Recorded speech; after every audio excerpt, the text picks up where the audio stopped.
Testing 1, 2, 3, just a test for audio. Vipers have won the toss here in this fixture today and have elected to bat. Beautiful day here in Sano, currently around 23 degrees, but expected to climb perhaps up to 30 degrees today. Looking forward to this match. We have the Vipers who currently sit on top of the table, taking on a very good outfit. The Turtles.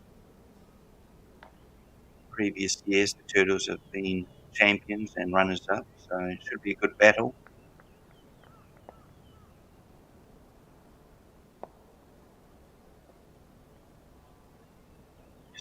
Audio test 1, 2, 3, 4, 5. Audio test. You can receive me.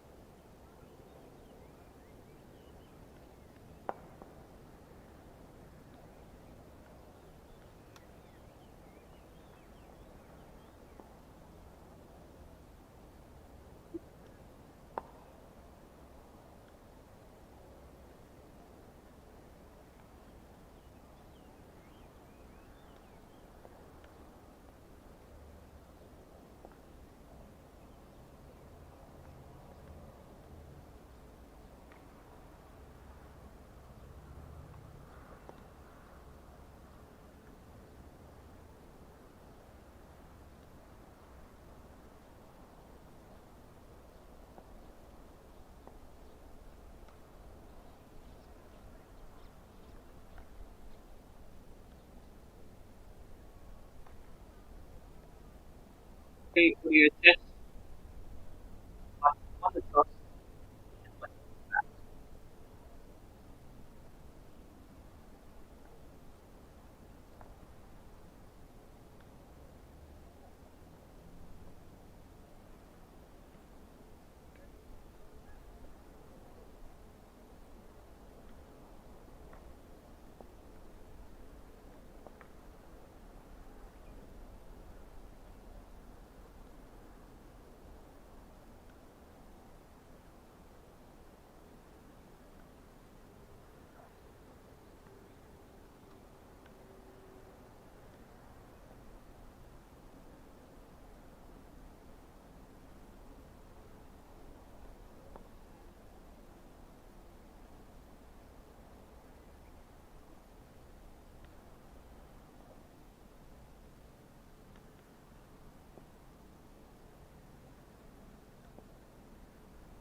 Good morning, ladies and gentlemen, boys and girls from wherever you are listening, viewing, and watching. Thank you for joining us for day 2 of our Futures League tournament, our under 23s competition here in Sano, Japan. The Vipers are taking on the Turtles for game 1 this morning, starting at 10:30. The Vipers have won the toss and elected to bat.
Morning, everyone, and welcome to Sano International Cricket Ground here at Sano City in Japan.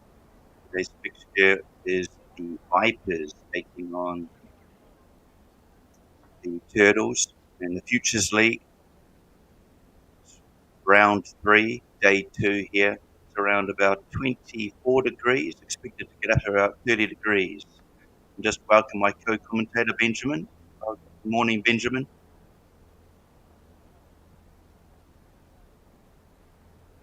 It's okay, he may not be on yet, but today's game, a very important one for both teams. We look at the table currently after the day one's games. We have Vipers on top, played 2-1-2 for their 4 points. Spots 2 and 3 have the Gorillas and the Turtles, both on 2 points, but the Gorillas a little bit ahead on run rate. And at the bottom of the table, the Dragons yet to register a win. Like to play an important part of this competition in terms of their game upcoming against the Gorillas. On ground one here, it's the Vipers versus the Turtles. Good morning, Ben. Good morning, Garth. Yes, what a lovely day it is here in Sano. I'm very excited for our couple of games, and obviously we've got the morning game, and depending on the results of these two fields, these two games, can still dictate who's going to be in the final. So exciting day. All teams are still in it for a chance. So I'm excited to see how this day unfolds. Yeah, it's going to be a good day.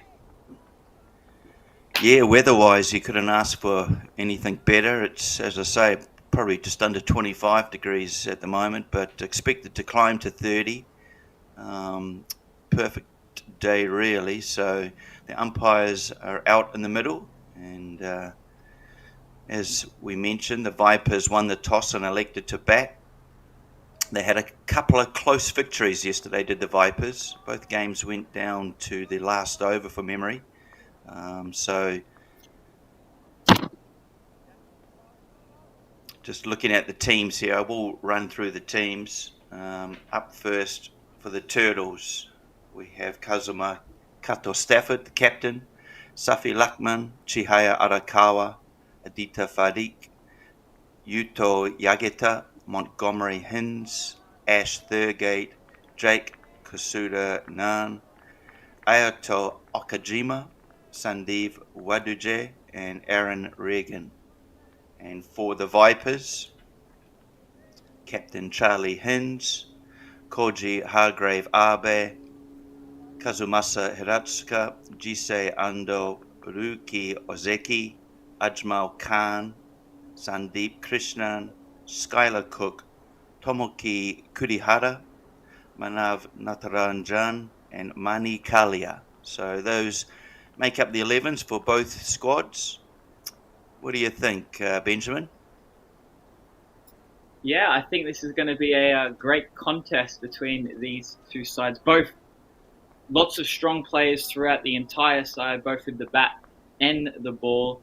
We saw the Turtles a lot yesterday on this ground, so they'll be well used to this wicket, and they know that this pitch like to turn a lot, especially in those middle overs.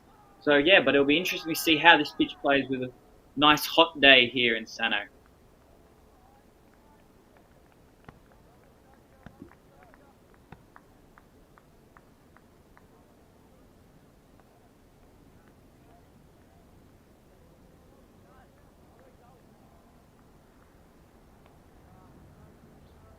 It looks like here, opening the bowling for the Turtles, looks like we're going to have Captain Kazuma Kato Stafford on from the school end. A young, tall, fast, left arm opening bowler. Likes to just shake that ball away from the right-hander early on. He likes to use the swing. Interesting to see if there is a bit of swing on display early on. They've got a slip in place as well, which is good to see. Just about to get underway. Yep, first ball of the innings here. Stafford coming in and starts with a bit of a foolish one that is cranked into the offside for... Gone! Run out! First ball, and they're stoked. And as we saw yesterday, the Turtles continue their great work in the field. Wow, yeah, the Turtles, they're a class fielding side, aren't they? Garth, yeah, with the first ball there, ready, they're on the money with a run out. Wow, what a start for the Turtles.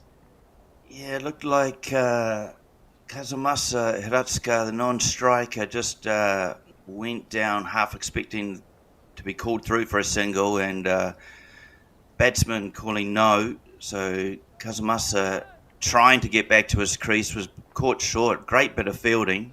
We'll confirm who that was in the field, but wicket falls, first ball of the innings.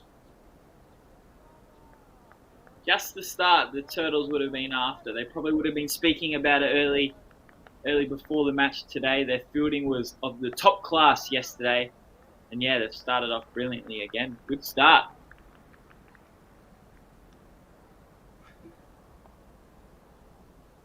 Yeah, to me, sorry, my mistake. It's Hiratsuka on strike. So it was actually his partner, Sandeep Krishnan, was run out as non-striker. Ball 2, a lot of action already. This one, bit of length, fullish delivery, but just pushed out onto the onside for no run. Yes, Cato Stafford, he's one of the danger men in the Turtles bowling lineup, so they do need to be careful with him. He does swing the ball early on. So yeah, be mindful of that. Play nice and straight. There's 2 quality batsmen in now.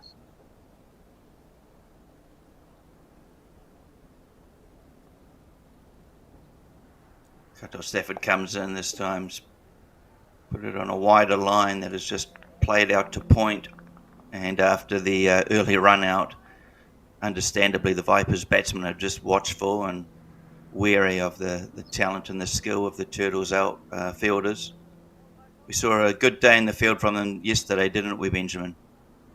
Yes, they might have mentioned it, and yeah, they might not be taking those risky singles.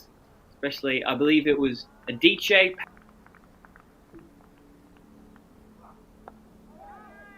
Edgy, but spills away.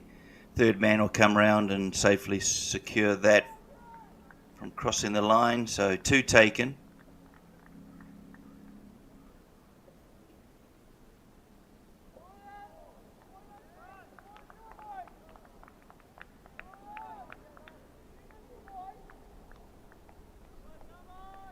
Yeah, I don't know if you read the write-up about yesterday's games and results, Benjamin, but the Vipers coach was saying, look, 2 years ago we were at the top of the table after day 1 and we finished last in the tournament. So important game here for the Vipers, game 3 for them, and especially also for the Turtles. If they want to make the final this afternoon, then they pretty much need a victory here. So great start for them.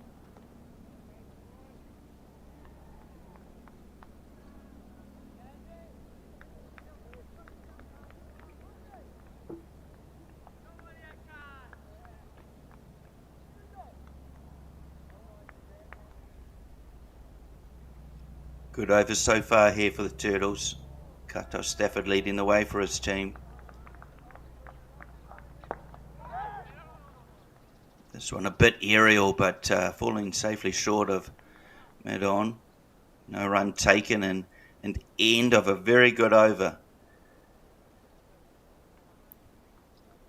Yes, and you mentioned the Vipers. They're on top of the table at the moment with 4 points and yet to have won the Futures League competition, this being the 3rd year taking place here in Japan. So the Vipers would love to get another win here this morning and then get that spot cemented in the final this afternoon at 2:30. Yeah, do join us for that. Should be a great game, whoever the 2 teams are. Benjamin, I don't want to go too far today without mentioning and congratulating you. I didn't mention it yesterday, but you're recently announced in the Japan squad to take on Mongolia in an international series in about a week or 2 weeks' time. Congratulations on being named for that team. You must be very proud. Yes, thank you, Garth. Yes, very honoured, very proud, and thankful for the opportunity to represent my country's Japan. And yeah, I'm very excited. My first time playing an international game, so yeah, I'm sure it'll be a great contest. And I'm looking forward to see what Mongolia have. And yeah, It'll be a great little series. T20 series starting, Monday coming. Luckman then just from the mountain end here. Quick single taken. Hinds faces his first ball, but he's off the mark nicely. Yeah, 7 games, is it, Benjamin, against Mongolia? Is that correct? Yeah, so all T20s played across about a week of cricket. So lots of cricket. It'll be played right here on the Sano International Cricket Ground 1 as well. So it'll be a great contest.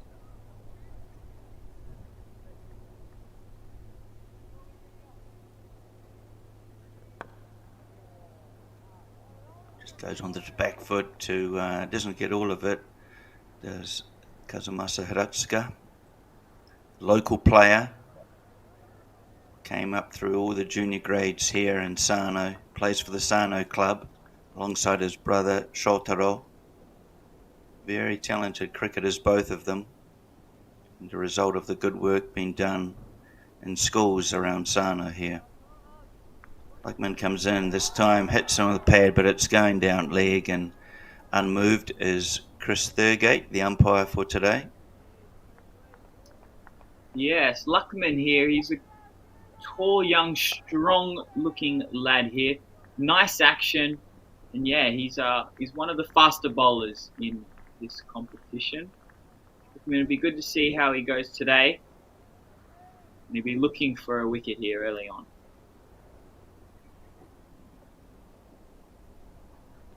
Comes in, this just dies in the pitch. He does roll the fingers across the ball to take the pace off it, but that just died, didn't it, Benjamin? Yeah, so maybe possibly a few cracks that might have landed on one, staying a bit low here. So with the heat, it'll be interesting to see how it plays in the following game as well. Luckman in this time, he's gone again full, but just veering down leg side. Yeah, and just looking at Safi Luckman's stats here on a cricket app, he looks like he plays his cricket out of Osaka for the Markhors. Also a part of the JPL, so he'll be in action again next weekend.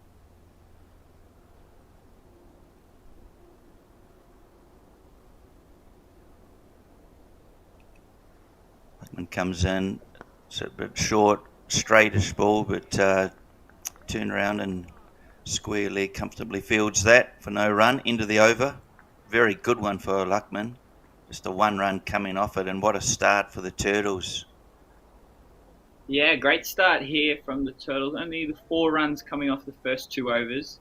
And if I just look at some of the scores from yesterday, so in the morning games, 90 was the score first in the first innings. And then in the second innings, we saw the pitch get a little bit faster, ball coming onto the bat a little bit nicer, and now managed to score 160 in the second games as well. So just after seeing that second over, the ball kept a little bit low there, a few balls. So I think, again, anywhere around that 120 mark might be projected at the moment. Kato Stafford in for a second over, bowling from the school end. Comes in, shapes it in. Starts rather wide though, so just left alone from Hinds.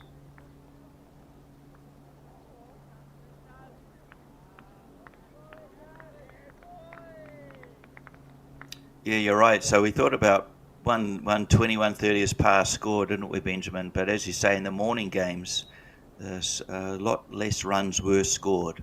Pitch did play better in the afternoon.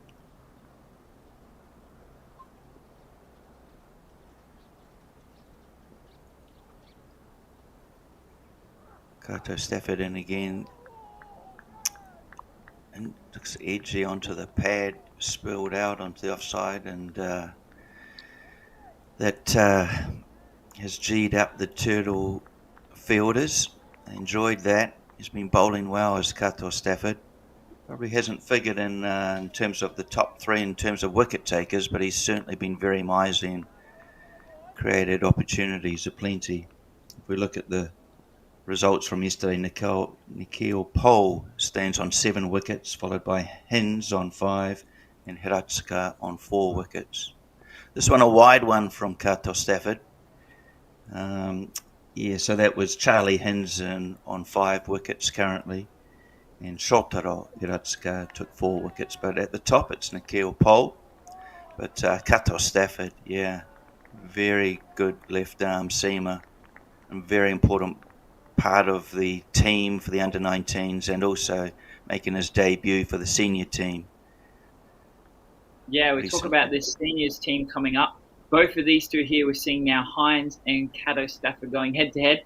Both of them will be featuring as well in that men's squad, taking on Mongolia coming up very shortly. So it's good to see these two going at it, showing off their skills.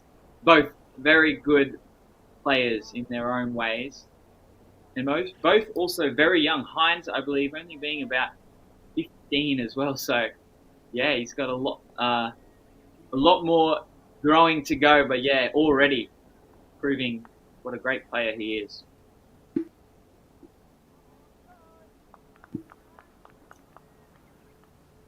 Kato Stafford is winning this battle at the moment, but not this ball. Beautifully cut from Hinz for 4 runs. What a lovely shot.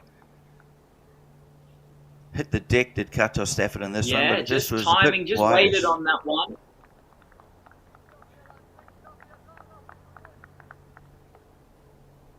Yeah, Hinz there just waited on that ball beautifully, let the ball come past him, and threw his hands out it, smashed it past that backward point fielder for 4 runs. No chance for the fielder out there. Well, good shot from Hinz.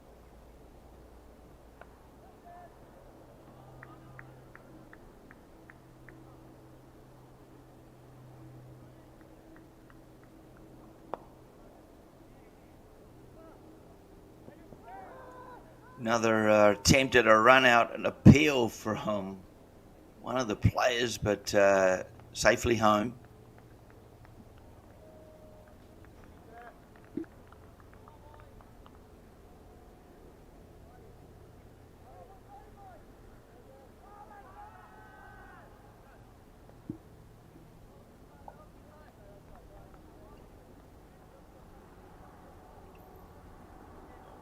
Benjamin, you were mentioning yesterday a lot of these players come over across from different countries, but plenty from Australia and Brisbane area. I know Kazuma's from Queensland, but Charlie is as well, the Hinzes.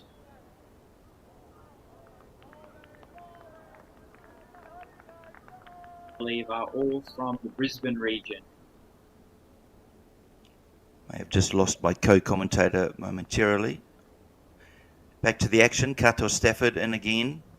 This time bowling to Hiratsuka. No ball.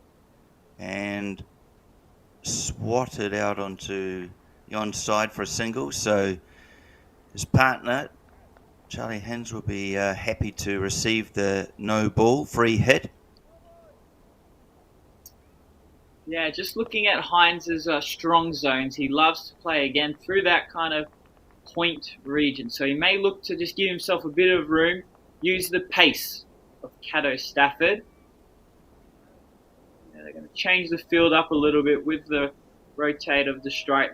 They're allowed to change the field here. They've got a third man out deep.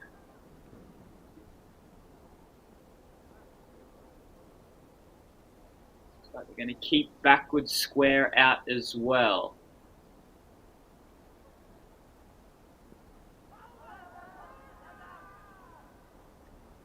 Kato Stafford in for the ball with a free hit, and he goes to slog him, but it just hasn't got all of it and caught it mid-on. Who attempts a run out, which would have been live, but the catch doesn't stand, being a no ball, so no run conceded. Turtles will be happy with that.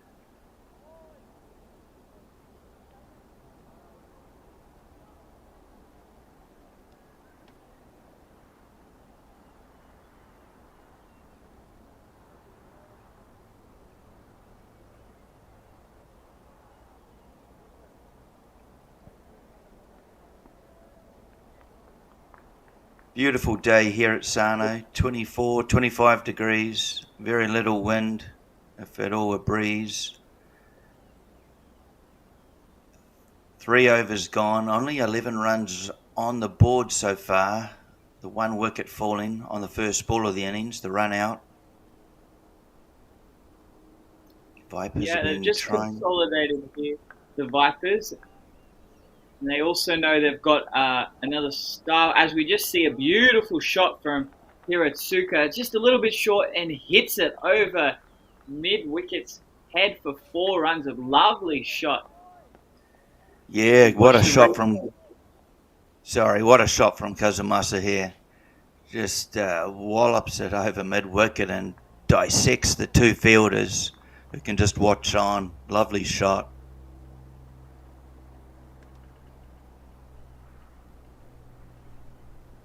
Yeah, great shot there from Hiratsuka. That might be just the shot he needed to get himself underway in this innings.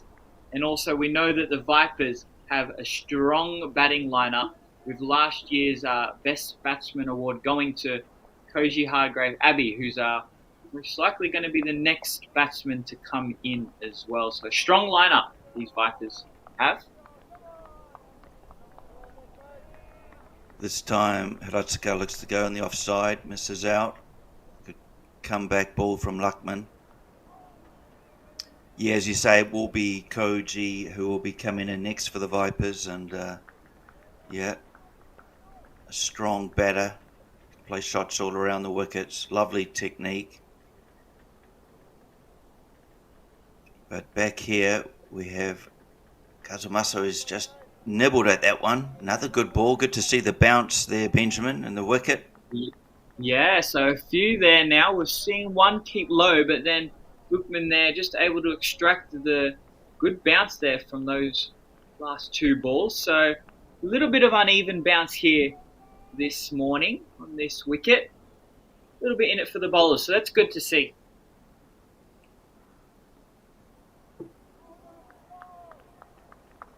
This one wide down leg. Keeper does well to get a glove on it, resulting in no runs taken. Yeah, it'll be interesting to see if this wicket, I mean, we've got plenty of sunshine, high temperature. If it'll just dry out, it'll be better in the afternoon like yesterday, but whether the moisture will be retained for the second innings, which will give the Viper bowlers an advantage as well.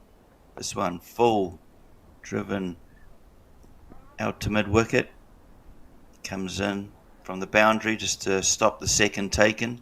Looks like the Vipers batsmen have been a bit hesitant to try and push the field, but wary after that first ball run out.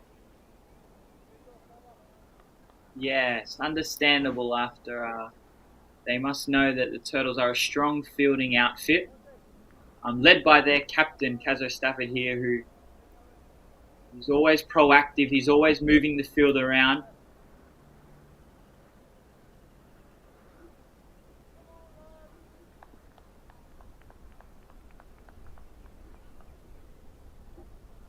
Luckman in, just defended. It was a good ball to the left-hander. Certainly didn't give him any room. And as you talked about, a real strong part of Hinz's game is that offside. He can cut beautifully, can cut late, loves to drive, loves to hit over the covers.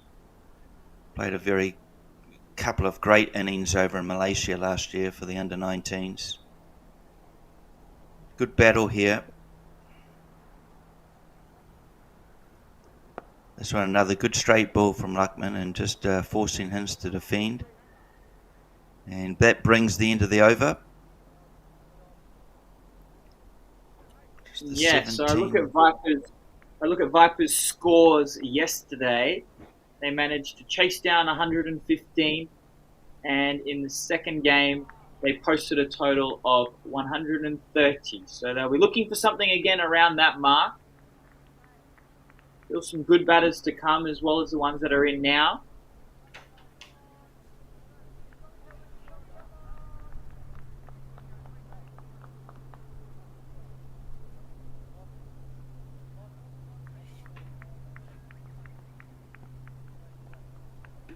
we also know that the Turtles have a strong batting lineup yesterday with their openers, Ash Thurgate, absolutely smacked them around early on in the power play over, so he's a danger man. Montgomery Hinds into the action and starts with wideish delivery, not still safe. Regulation ball. Bowled very well yesterday, did Montgomery Hinds. I'm very impressed with the youngster. Yeah, and it'll be good to see the brothers going head to head. Maybe a little bit of bringing back the old backyard cricket days here. It'll be good to see as we see a beautiful shot. Just walked down the wicket, didn't he, and picked him off, and a beautiful shot from Hirotsuka.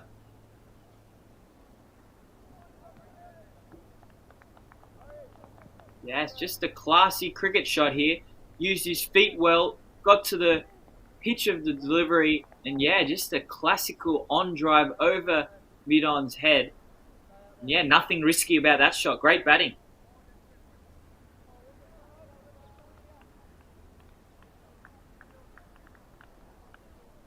Bowling from the school end here is Hinds. Comes in. Again, it's straightest delivery, driven straight. And, half appeal.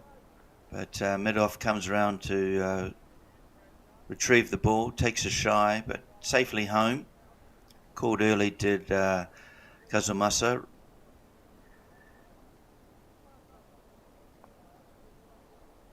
All right, here's the battle line. Intrigued to see the brothers going head to head here. Obviously would know each other very, very well. Probably grew up playing a lot of cricket together in the backyard. Yeah, of course, Charlie will be the older, correct? I'm not exactly sure of the age of Montgomery, but this will be a great contest. Brother on brother. Hinds on Hinds. Comes in, and Charlie just pays a bit of respect and dabs it out to cover. Yes, you don't want to lose your wicket to your brother. It's makes for a very interesting dinner table conversation tonight. So neither will want to.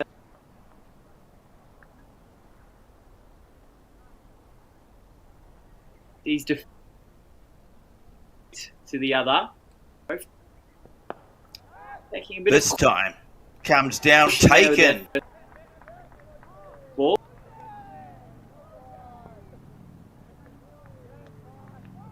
Wow. So the Futures League replay. Montgomery comes in. Charlie walks down the wicket to try and hoik him over mid-wicket. Doesn't. Gets it high on the bat. Spills out to mid-on. Comfortably takes the catch. And well done, Montgomery. Hinds. He's taken his brother's wicket. And done his team a treat by taking a big wicket. Another Vipers batsman.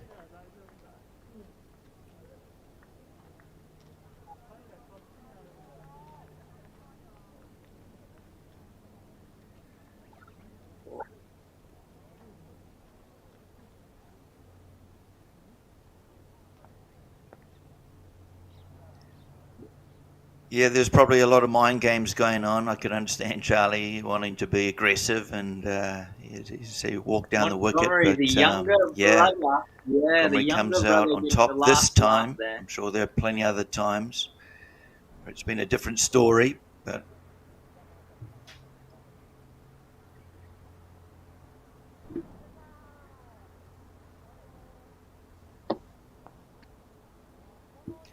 so this is Koji Hargrave Abe, talented batsman, top order batsman. Often comes in at 3, today 4.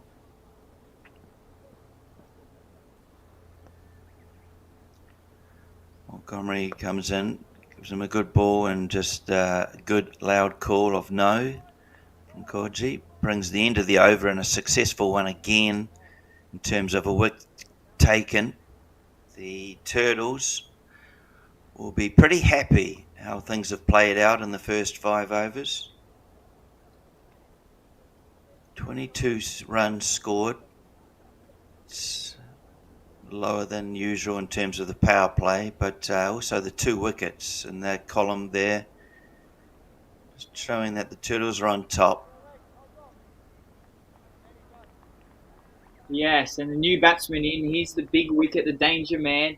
The best batsman award last Futures League tournament. He had got off to some good starts yesterday as well with 41, and I believe another 30 odd in the other game as well. So he's a big wicket here.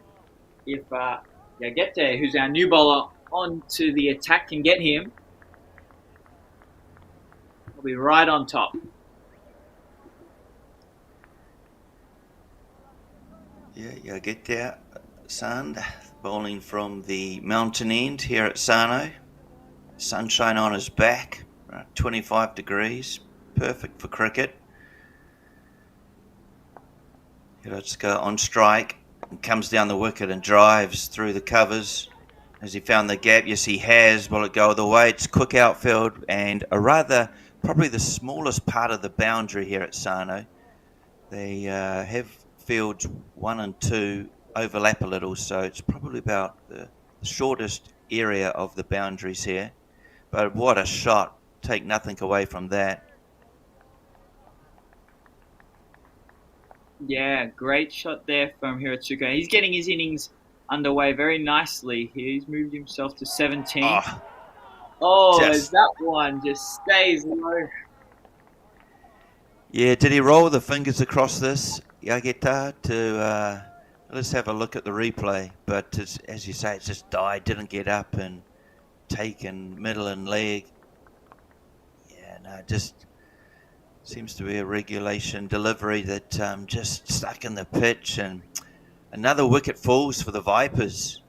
Turtles feeling well on top and pleased with the efforts thus far. Yeah, the batsman there feel a little bit unlucky with that ball after such a good start. That one just staying low a little bit. There does seem to be that little patch there, just that short of a length. Some of them bouncing, some of them staying a little bit low. So a few little demons here in the wicket. So I think that just brings my what I think would be a competitive score just a little bit lower, just seeing how a few are playing today. What do you think about that, Garth? Yeah, agreed, Benjamin. It'll be interesting to see, Koji's out there, the captain, a lot of experience, and he would have observed that and registered it and perhaps just, as you've just said, reduce that target a little. It'll change probably how he plays, perhaps. He'll be a bit more watchful early on. Ideally, the Vipers want him out there for as many overs as possible. If he can bat through to the 15th over, it will certainly help their score in terms of setting a total. This one gets up and just left alone by Ozeki. Played and missed. New batsman to the crease is Ruki Ozeki, number 5. Yeah, I think full face of the bat, playing nice and straight might be the right way to go about this. Just as he does there, nice and straight. Nothing too much across the line with those balls keeping low. You've got to be mindful of those ones. So yes, that brings the end of our first power play here this morning. The Vipers losing a few more wickets than they may have possibly wanted, but 26 on the board. Now with the field spread out, this will be a good chance to just rotate the strike, get some singles, and build on this partnership now. 2 new batsmen in.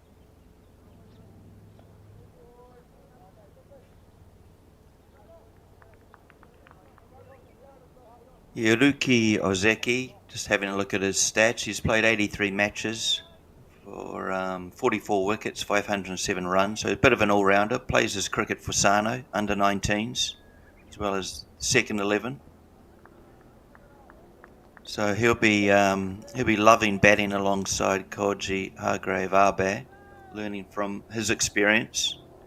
Koji has scored 3 international 50s for Japan, but he's on a different wicket here. He'll be watchful. It'll be a good matchup. Montgomery Hinds bowling well. Swatted, 4 runs. Koji Hargrave gets onto that one, just strained down leg, and executes it beautifully. Yeah, good batsman here, Hargrave. He doesn't miss out on that one. Full toss, I believe, on the leg stump. And yeah, he knows he just has to get a bit of bat on it. He's got a lot of strength. Yeah, he beats that fine leg fielder for 4 runs. Off to a good start. Now, do you know much about Hargrave here? Does he grew up in New Zealand and played his cricket there? Is that correct, Garth? Yeah, that is correct. Watching this ball in from Hinds, this one foolish and just driven to cover, short cover. Almost slows it down, but mid-off gets round to field it. Yeah, Koji is out of the Hawke's Bay area, Hastings. I believe Hastings Boys is where he played his cricket. Very good cricketer, chosen to represent Central Districts under 17s in a national tournament. Hinds in again, down leg side-ish, and Ozeki does well, just helps it on its way for 4. Wonderful shot from the local boy Ozeki. And Koji will be offering some words of support. Well played. So back to Koji, chosen to represent his Central Districts. I guess it's you'd call it state cricket, Benjamin. In New Zealand, it's right, his province. As a batsman, a lot of talent. This time, just defended from Ozeki.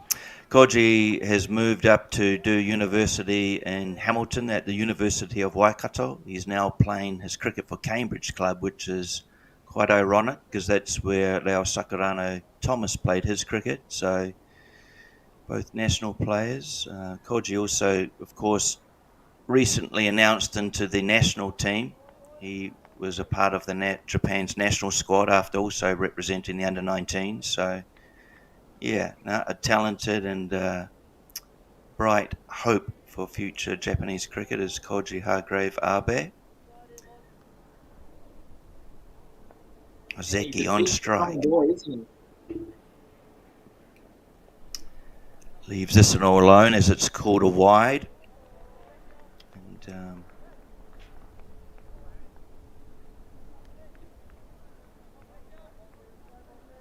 And they want a partnership here, don't they, Benjamin, really? The Vipers, they've sort of lost wickets at a regular interval. Can this partnership between Hargrave and Ozeki build? Yeah, these two will want to just consolidate the innings a little bit, just as they've done here in this last over. Great over. 11 coming off that one. And just build the innings, build this little partnership, possibly get to the 10 over mark without losing any more wickets. And then they can go from there. Then possibly start looking to put pressure back on these Turtles. But good start, good last over.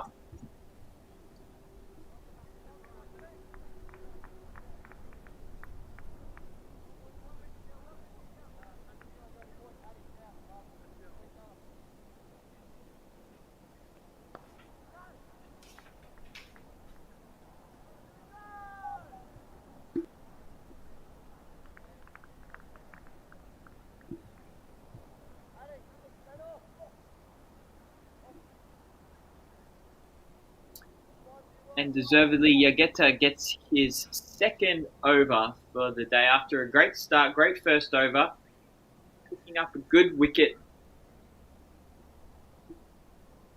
Yeah, he'll be wanting to hit that patch that we talked about that just stayed a bit low against Koji, and it's not a bad first up delivery. Just respected by Koji as he plays onto the onside. Yeah, he looks like they're just like that last ball. That's the right area. I think he should be bowling that top of off stump area. A few keeping low there. That's a danger patch. Good bowling. This one wide, and Kodja gets a hold of it and just slaps it out to sweeper out there.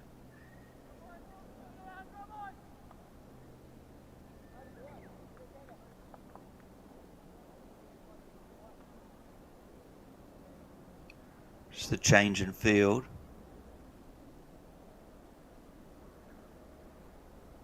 Kato Stafford been very good with his captaincy yesterday.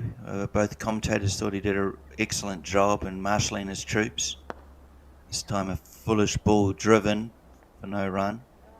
He did well yesterday, didn't he, Benjamin? Yeah, he's what I like to call a proactive captain. He's always on the move, changing his field around depending on the batsman. He sees their strong areas and does his best to put fielders in those places. Smart captain.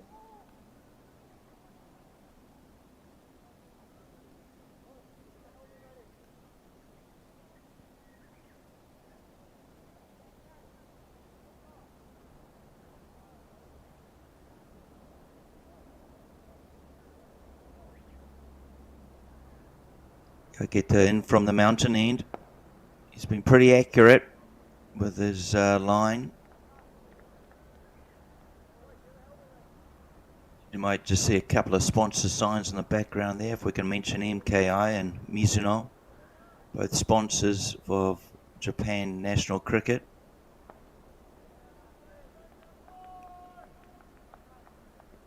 They're a bit wide and cut off the back foot, but points good enough to stop that. Very good in the field, the Turtles.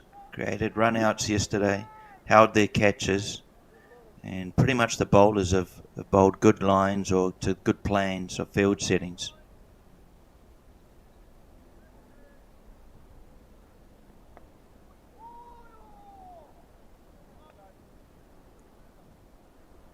There's another one there, close by just, I think, goes over the stumps there. Little inside edge. A dot ball to finish the end of the 8th over. Vipers move to 39 for 3. Yeah, and while we've got a chance, let me just mention, Kodji Hargraves Arbe's 50s international ones. He made 127 against Vanuatu last year. He made a 69 against UAE last year. And he also made a 51 against Samoa last year. So 3 international 50s for Abe-san. Of course, don't want to put the commentator's curse on him, do I, Benjamin? But very talented batsman and great talent for Japan. As we say, different wicket, different day, proving there's a few demons out there, so he'll be watchful. Jake Kasuda Nan has come into the bowler's leg, his leggies. First one going for a bye. And he's another one of these. Sorry to interrupt you there. Yeah, he's another one of these really talented young spinners we've got from the Turtles side. They've got a few still yet to bowl, but we saw them yesterday, how well they did here in the middle overs. Jake Nam being the leg break. They also have Ash, who can bowl some right arm spin as well. So, and a nice close shout there. I think a little inside edge might have saved him from the LBW dismissal. But there he is. Found his line and length there.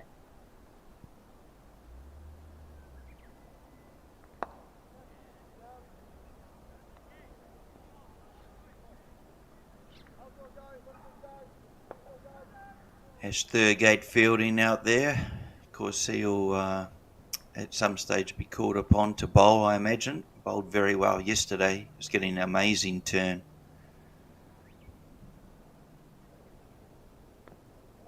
This all.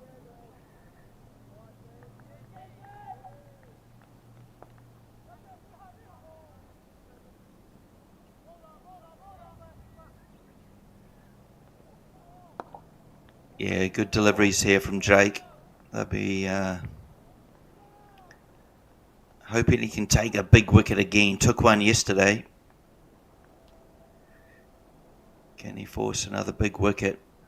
It's been swept. And just for the one run. So a good over from Jake Kosuda-Nan. Just the 3 coming off it.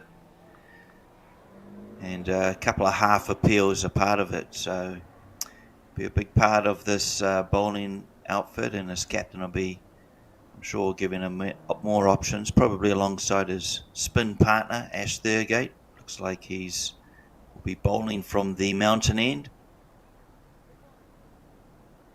All right, yeah, so here's these middle overs now. This is where the Turtles really dominated the games yesterday. These middle overs, spin came on, just dried up the runs, and were also able to pick up wickets along the way as well.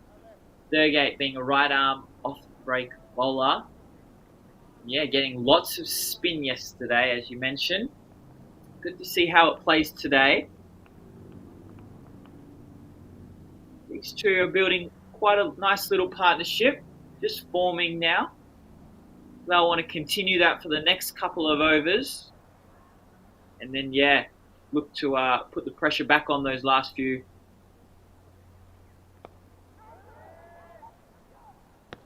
Chance and taken safely inside the rope.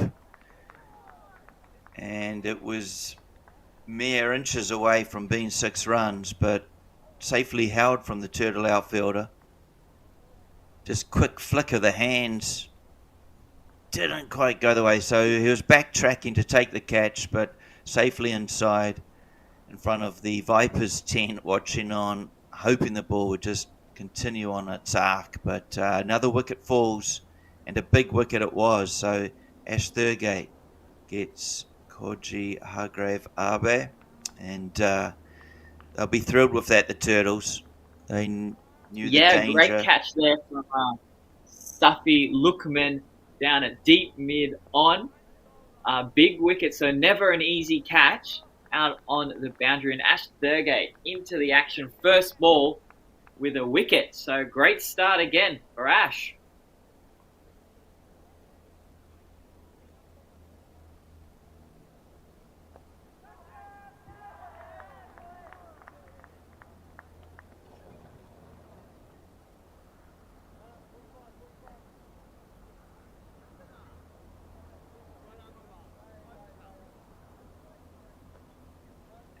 We will be keeping our eyes on ground 2 from time to time for interest's sake. Currently, the Gorillas are batting 53 for 3 after 11 overs, taking on the Dragons. Back here, Ash Thurgate. Wicket off his first ball.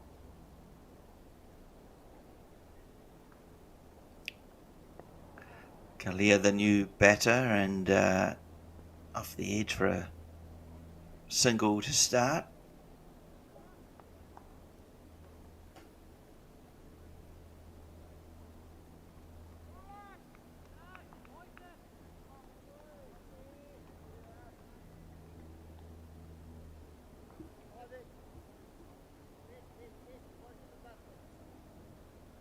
Ozeki on strike. He's been out there for 12 balls for his 5. At one lovely 4. This time again, turns it round. Oh, we have a short, fine leg, but they make it through for a single. Yeah, they've got to be wary, these batters, to keep picking up runs if possible. Good clear communication between each other and good hard running.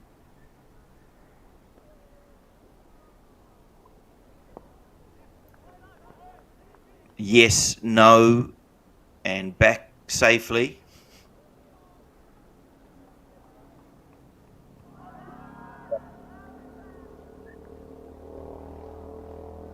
Right, yeah, so these two are going to have to be very careful now. So they've lost the 4 wickets already in the first 10. They won't want to lose any more. But Stafford's identified that, and he's just brought the field in a little bit. You can see, yeah, there's that short third man, short fine leg, covering mid-wicketer in, so putting that pressure right on these two batsmen. good captaincy and good bowling here from Thurgate.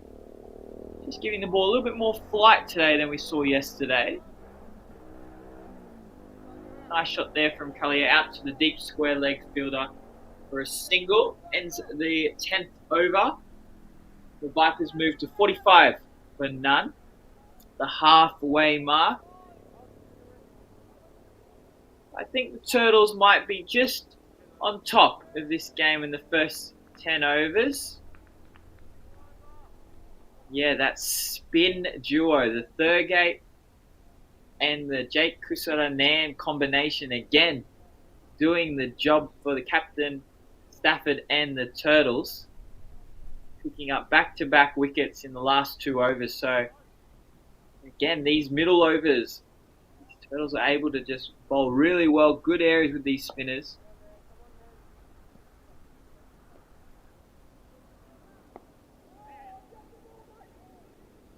Yeah, well called through Kalia to his partner there. Saw the opportunity for a run. Almost looking for an overthrow there, but not to be taken.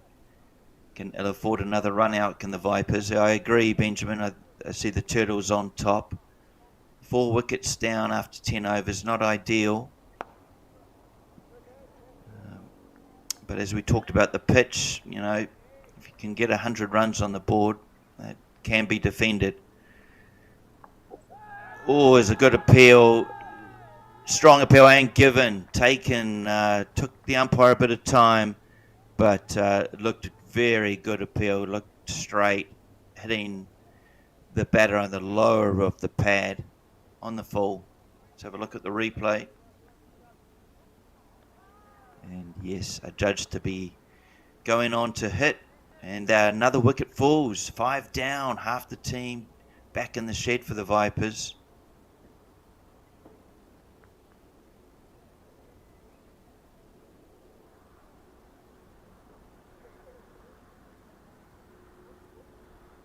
Yeah, good bowling there from Jake Nan. Just getting a bit of dip.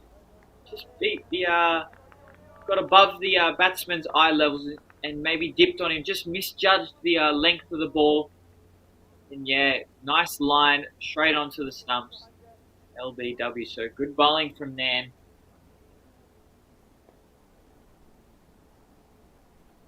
That's how he seems to get a lot of his wickets. He does seem to aim for those stumps, bring in those modes of dismissal, those bolds and LBWs.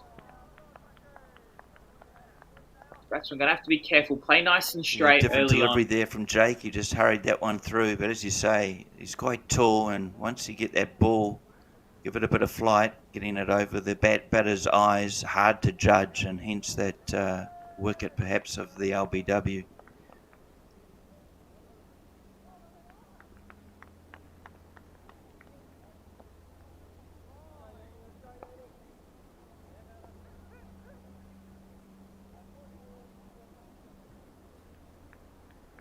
We saw it yesterday, both Jake and Ash bowling in tandem together, bowling well, putting pressure on the middle order.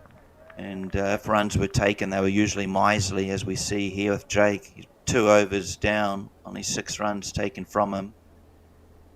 And of course the big wicket, another big wicket. So 49 for 5, 11 gone.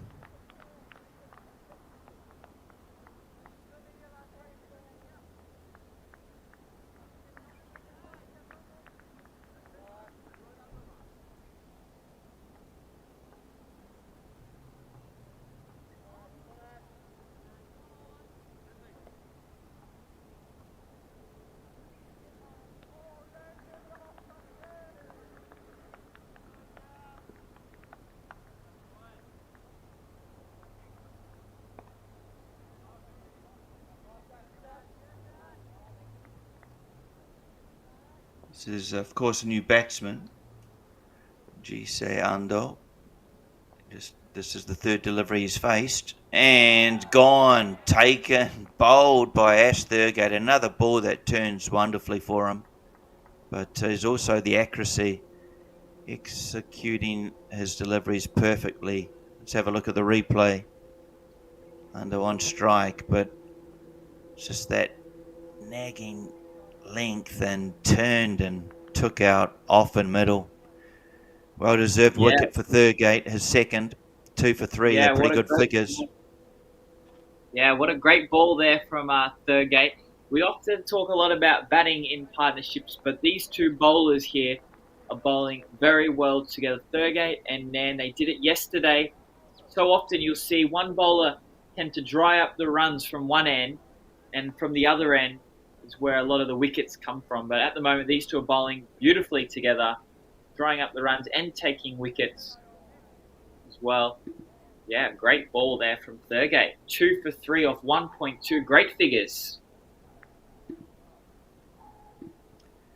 Yeah, a bit of a worry now for the Vipers in terms of looking at their score and perhaps the importance of batting through and trying to get up around 80 or 90 in terms of run rate.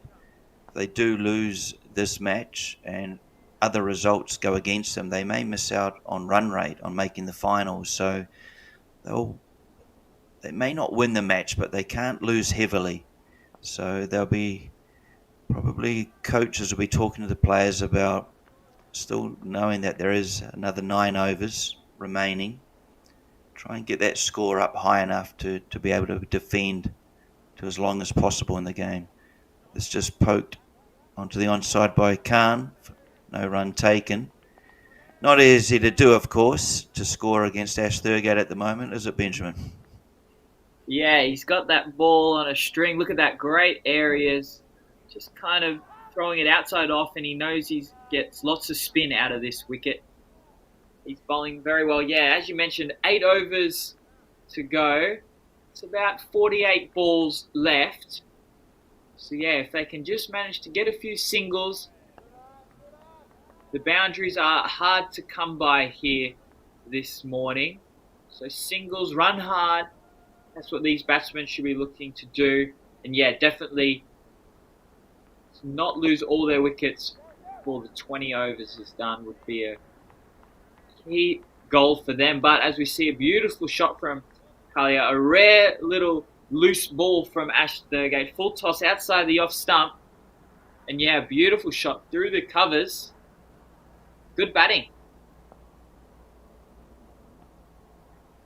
Yeah, wonderful shot, wasn't it? And much needed boundary for the Vipers.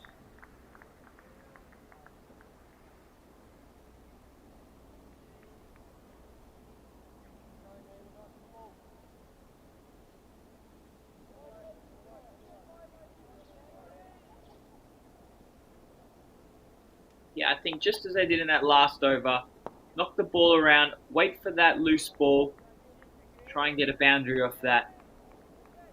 Should be their mentality for these next couple of overs. But yeah, hard to do against these good spinners. Nair on for his 3rd over.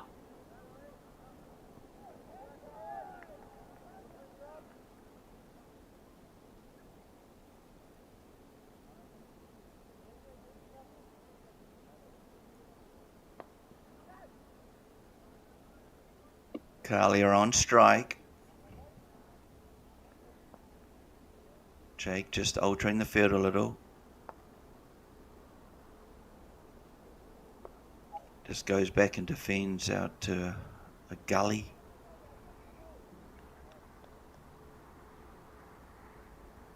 The Vipers would dearly love a partnership here between these two. As you say, even just going sort of 5s or 6 and over. Big shout not given. Umpire shakes his head earlier on.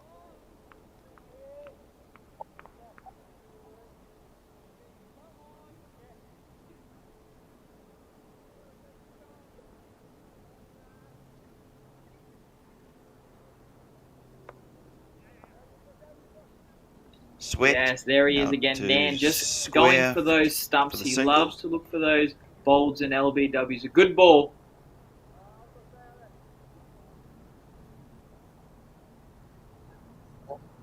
Yeah, these two have bowled well, haven't they? Nan and Thurgate in tandem together. This one just beats batter and keeper.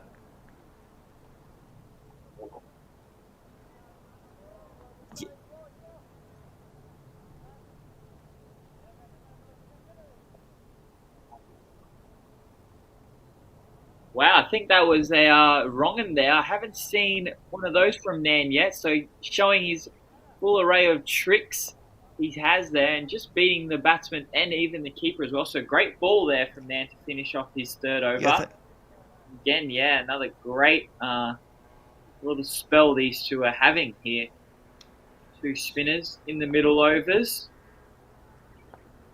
Just looking at the Vipers list, do they have a few spinners in their lineup as well?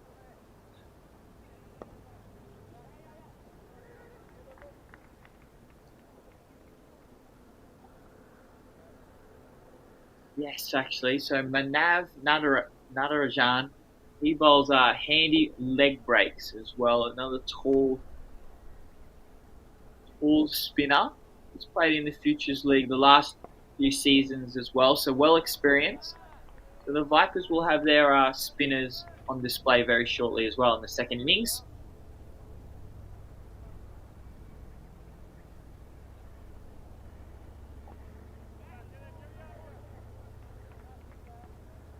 Ash there, another good ball, just changing up his pace there, the faster one. See what he does with this next ball. Yeah, just a nice change of pace there. He's slided that one up a little bit. Good bowling. Point for a single. Kalia might be key to help Vipers put some sort of total on the board, trying to get it up to around 90 or 100. He batted well against the Gorillas for his team in a close game. He came in lower down the order, I think around 7, but he made an important 22 runs to get them up just with 2 balls remaining against the Gorillas. So played a key hand in that role. Can it help his team again today? Khan pulls out a deep square for just a 1.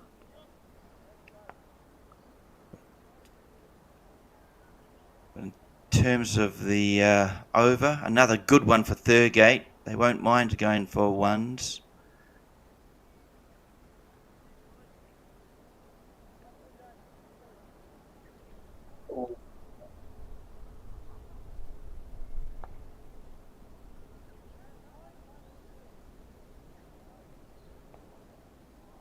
Yeah, 60 for 6 now the score.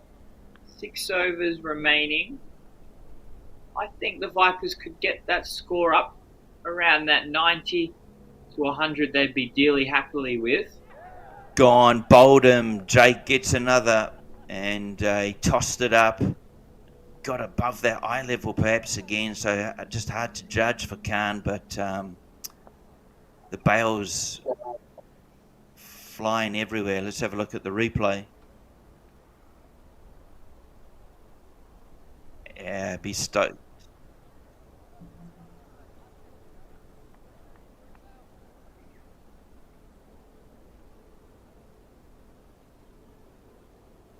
Yeah, great ball there from there. Again, just aiming at those stumps. That seems to be the place to bowl well today. Yesterday as well. He didn't get the reward. I think he just took the 1 wicket, but it was the big wicket of Yamamoto Lake, from memory, wasn't it, Benjamin?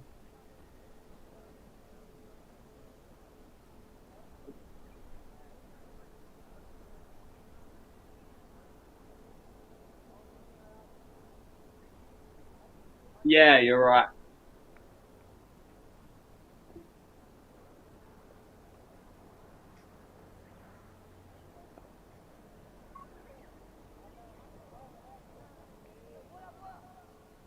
And if we just go have a look at the on the other field here, the Gorillas are up to 71 for 3 after their 15 overs. Nikhil Pal, the captain, yesterday we saw him do it with the ball.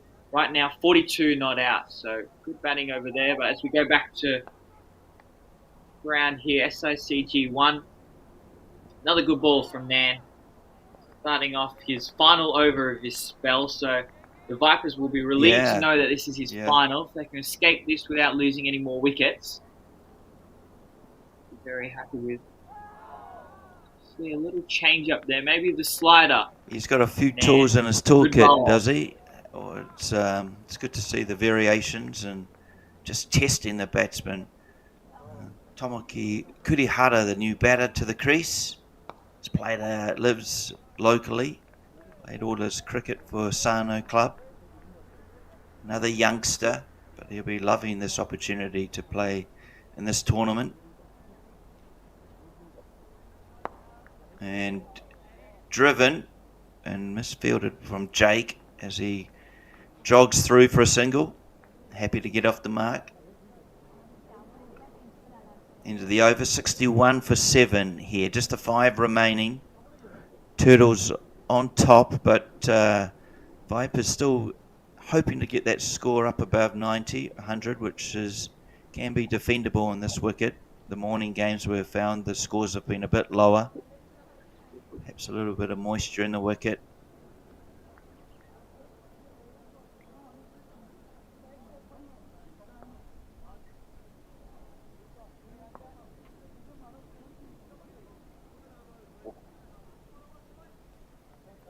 And Jake Nan, another great spell, 2 for 9. It just coming off his 4 overs. So a job very well done there to you, young Jake Nan. Good bowling, but as we see another change of bowler coming on from the mountain end, looks like it's going to be number 16, Sandev Aryan, on to the attack.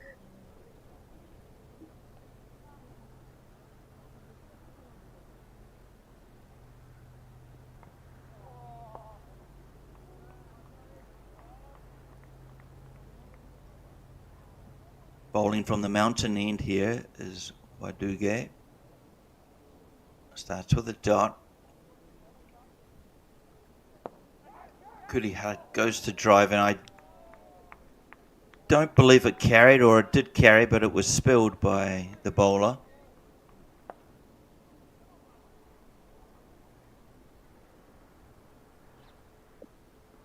Kurihara goes onto the back foot and just drives out to point and misfields, goes past. They'll probably come back for a second, all the batters. And it's probably one of the first errors I've seen the Turtles commit in the field. They've been very good over the past, the first day of competition.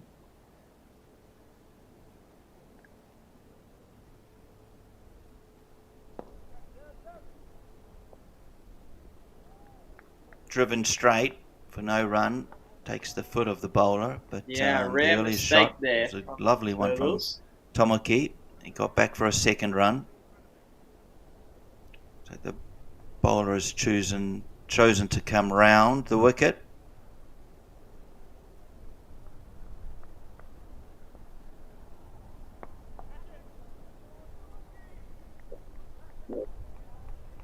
And just falling short of the fielder there. So Waduge's coming through and around, bowling to Kurihara.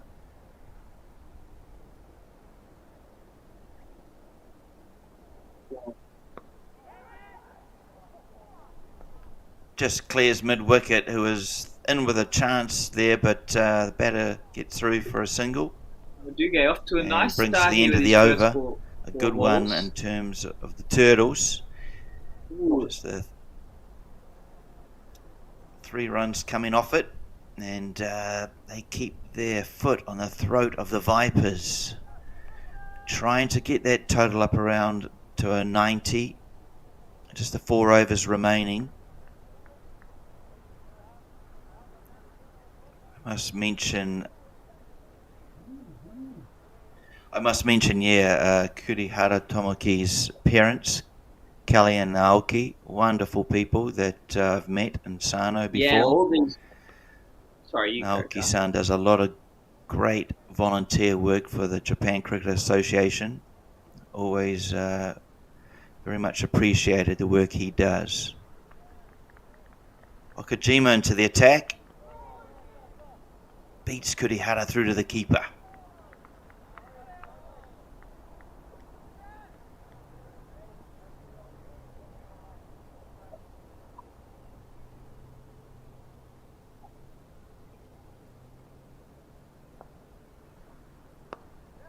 Yeah, so his first time into the attack for the day, and yeah, straight on the money with a nice ball to get started. been very impressed with these Turtles bowling outfit. All the bowlers have been on from the first balls. When the captain given them their chance, they are ready to go. And yeah, no looseners. They're always ready to go. Great bowling. Okajima from the school here at Sano. Kurihara on strike.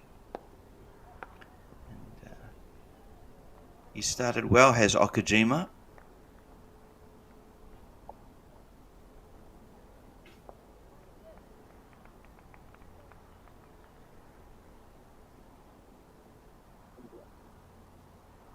Yeah, two good balls right in that block hole region, making the this one just rained down the leg side for a wide. Where you want to be much bowling needed to these kind of lower middle order addition batsmen. to the Vipers total. Beautiful day here in Sano, around 25, 26 degrees.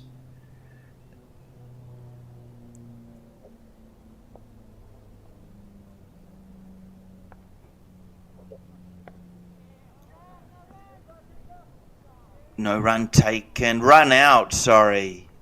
Well, Kurihara called his partner through for the single, but Kalia was unmoved, and unfortunately Kurihara was caught halfway down the wicket for an easy run out to the Turtles. Another run out for the Turtles over these past day and a half, and more misery for the Vipers outfit as they lose their 8th wicket.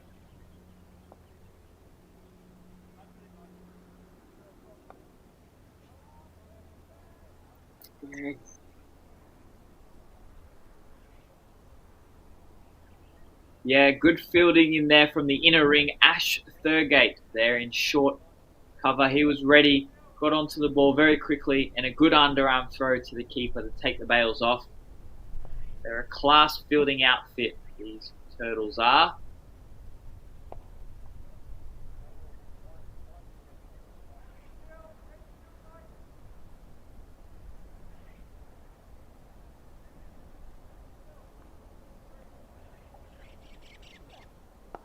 Okajima comes in and it's a little bit wide, and it's driven wide of the cover, and that's 4 runs, a much needed boundary to the Vipers.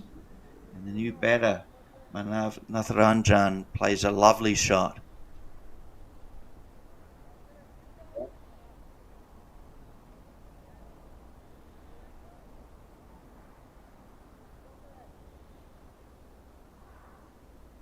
Yeah, a beautiful shot to start his first innings. Manav Natarajan, lovely shot through the covers. Misses out, but it is down leg, and Really love this a little extra. bit earlier, but yeah, what a few shot overs to go. So innings underway. He would have do felt a good good job for him. here, holding the Hopefully, bat. can have a bit of impetus into the Vipers innings.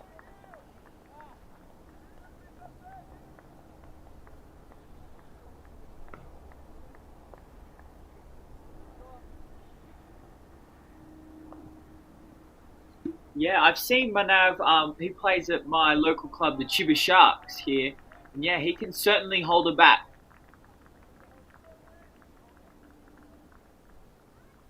He works that one to the deep point fielder for a good single.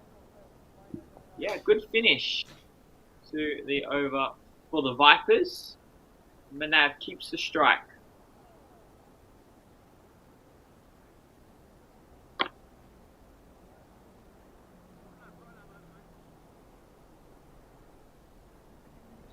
Yes, so Manav's recently this season changed clubs to the Chiba Sharks just to improve his cricket.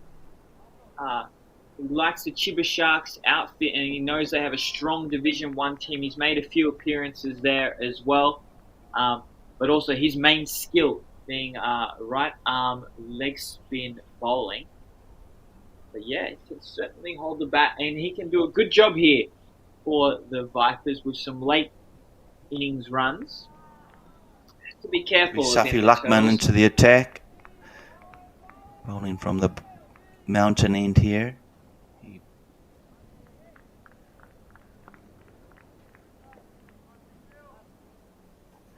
bowled 2 at the top, 1 for 16 currently.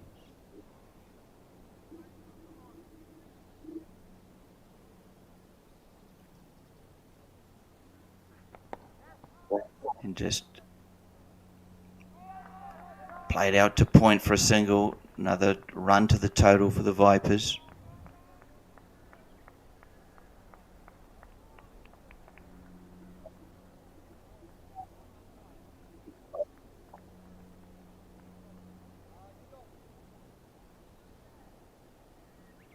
Yeah, I think every run counts here in these last 3 overs. So any bat on ball, they should be looking to run hard. Comes down the wicket, slashes at it, spills out to third man, and the batsmen comfortably take 2. Good to see a bit of aggression from Kalia.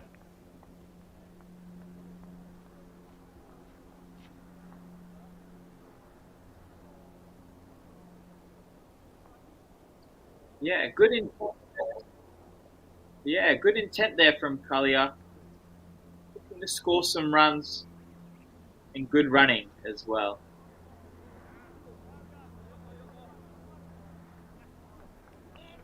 They should be able to use Lookman's pace here. Work that ball through that kind of fine leg third man region. Just as he does here. Just beats the keeper. May pick up a couple runs. Good diving save down there. Fine leg. And yeah, the Turtles, knowing every run counts here in these T20 runs. So good fielding. Maybe stop the couple.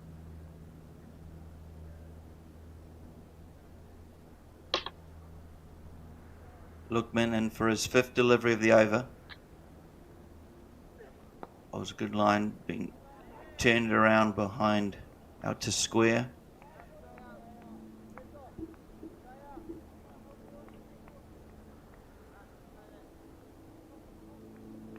He's bowling some good paces, Lookman, isn't he, Benjamin?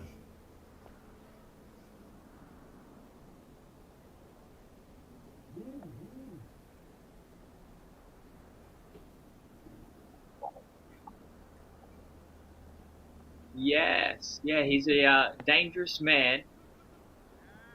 But if these Vipers, they can use that pace to their advantage. Valiant effort from point, but manages to take the pace off the ball.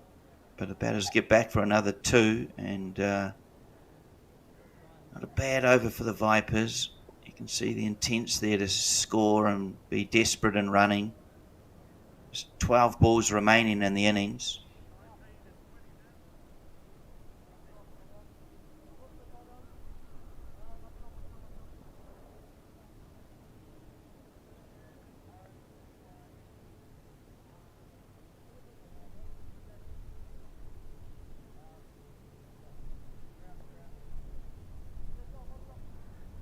Yeah, so good last couple of overs for the Vipers here. Nadaruzan doing a really good job lower in the order here at the end of the innings, getting faster than a runner ball 8 of 5 balls, and Kalia as well doing a nice job at the other end, just rotating the strike. Ash Thurgate in for his final remaining. over. They could be looking at that. Gives himself room, mark. Steps out onto the offside. Push that. Pulls and just one taken. A little disappointed with himself that he didn't execute it into a gap.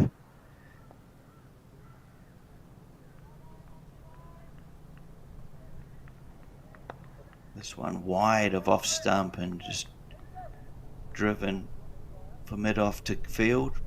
Another run taken. Wouldn't they dearly love a boundary, the Vipers?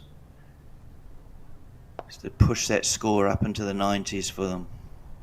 Ash Thurgate just pulls out of his run-up.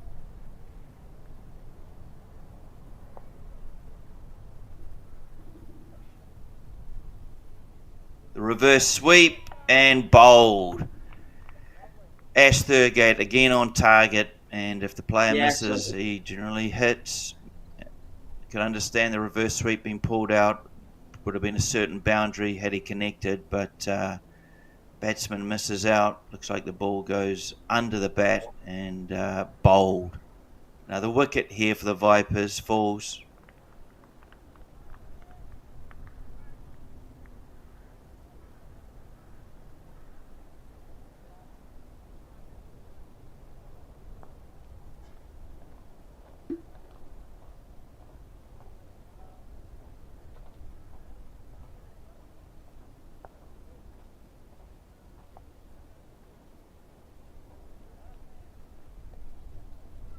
Yeah, Ash Thurgate not missing out there, hitting those stumps.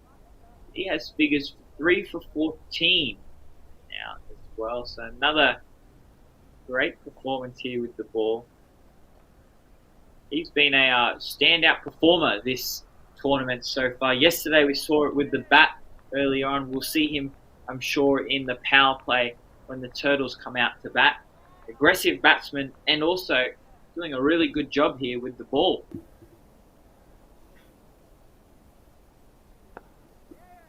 Shot using his feet to the spin, and Medoff does enough to save a boundary, a single there.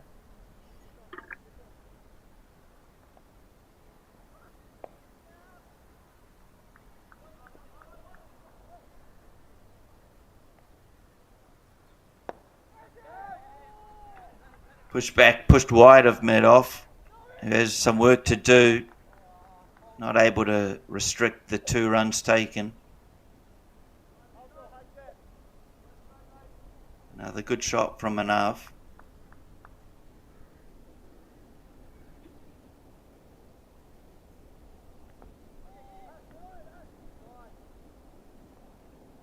Comes out just to push the ball into the offside, but looks like bat onto pad. The ball doesn't travel far. And another excellent over from Thurgate. His 3 for 18 off 4 overs. Another wonderful effort and contribution to his team. And it's put the Vipers under pressure with just the 84 runs scored with 6 balls remaining. Yeah, another great performance from young Ash Thurgate there. Doing a really good job. We saw him do it with the bat yesterday in the power play overs, and I'm sure we're going to see it in the second innings as well with his aggressive style of batting. But yeah, doing a really handy job with the ball as well. Being a really standout performer for me for this tournament so far, young Ash Thurgate.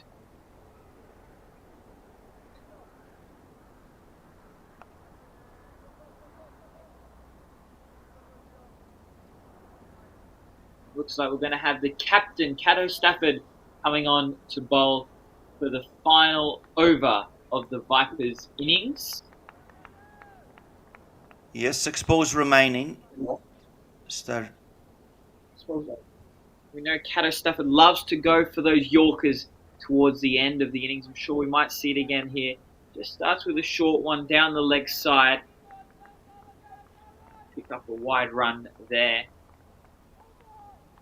Yeah, we have our new batsman, of course, Jack Stavretis. I hope I say that properly. Apologies if not, Jack. But he's been there, faced just the 1 ball. Looking to finish well for his team.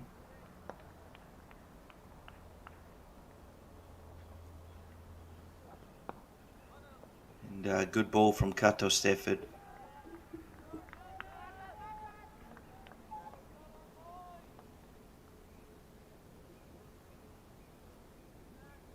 Ideally, the Vipers would like to get the score up into the 90s.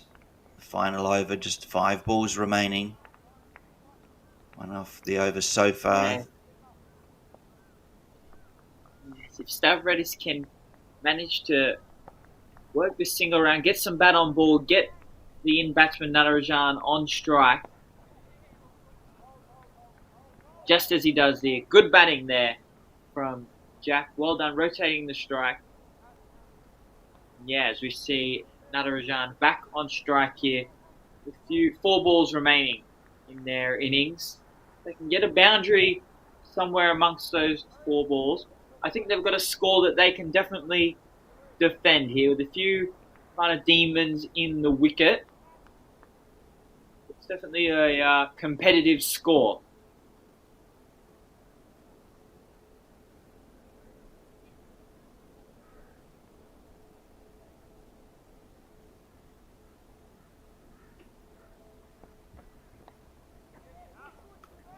Edged and third man, no, bit of a misfield. They'll come back for two, complete it comfortably, and looking for a third of an overthrow, not turned down. So 2 runs in the end taken.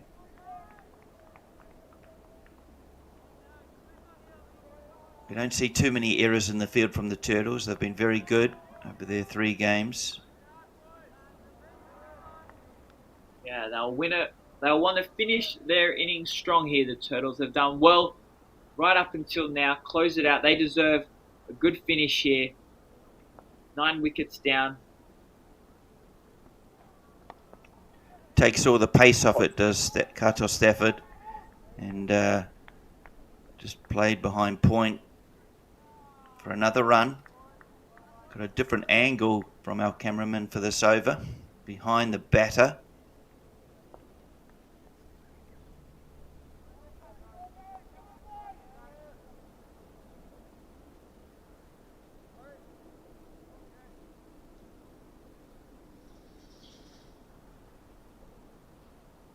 Just 2 balls remaining in the innings.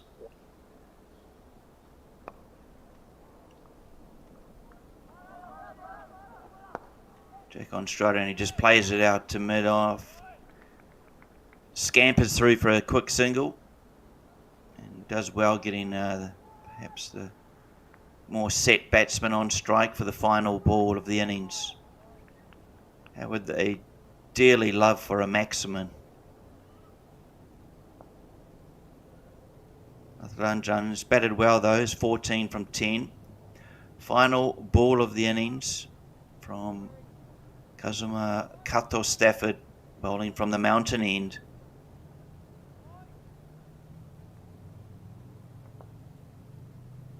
Here we go. How do the Vipers finish their innings? Driven through the covers. No, it spills out to point, and just the 1 taken from it, and that brings an end to the Vipers' innings. Total of 91 runs scored for the 9 wickets lost, and probably a little bit below par, but nevertheless something they will have to come out and defend.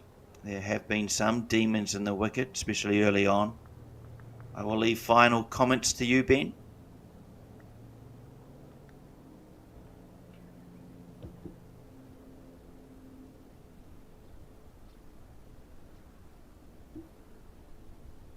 May have just lost my co-commentator for the time being, so I'll quickly go through the scores.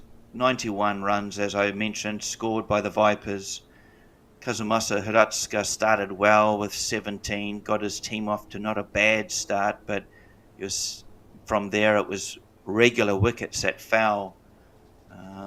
16 from Mani Kalia helped in terms of getting their score up to around 90.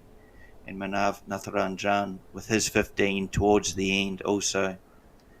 In terms of the bowling, well, Ash Thurgate's 3 for 16 was probably the standout highlight.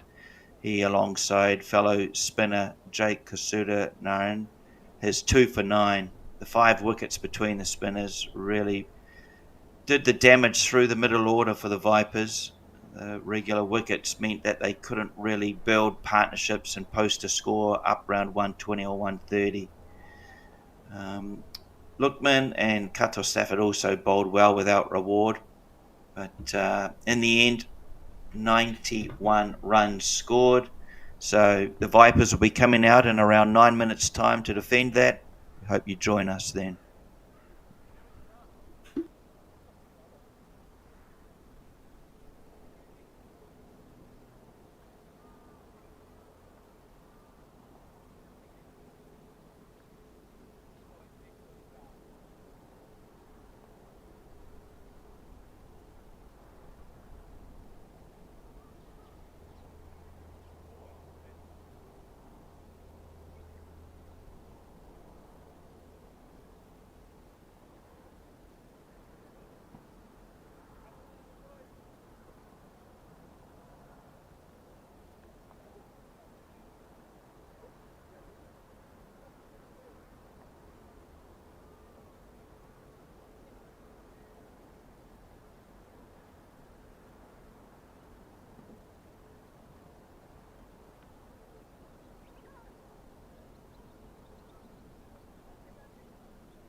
Welcome back to the fixture today between the Turtles and the Vipers, part of the Futures League Round 3. Both teams competing to try and make the finals, which will be this afternoon at 2:30 local time, currently 12 o'clock local time here. Beautiful 26 degrees. Expected to still climb a bit higher than that this afternoon.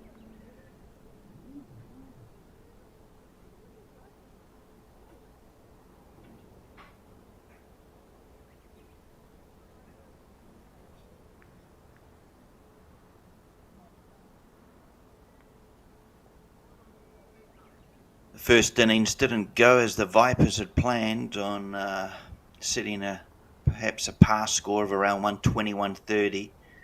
Just managing 91 runs on the board. Something the Turtles will be keen to chase down and perhaps put their name down in the finals sheet.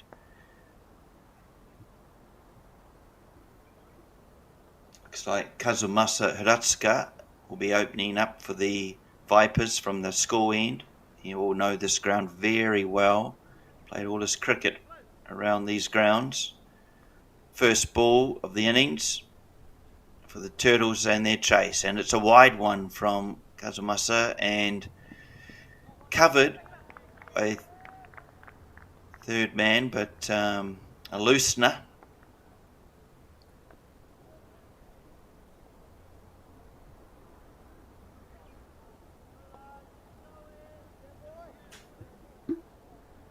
Yes, and if I just have a quick look at the scores on the other ground here as well, the Gorillas posted a total of 118.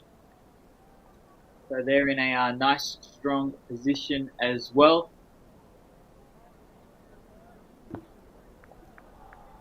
Ball played behind square and 4 runs. Lovely shot. Fudke played a beautiful shot. Just used the pace of the ball and played it behind square. And yeah, he did really well there. Down to it either to save the boundary for. Great start here from the Turtles in the chase.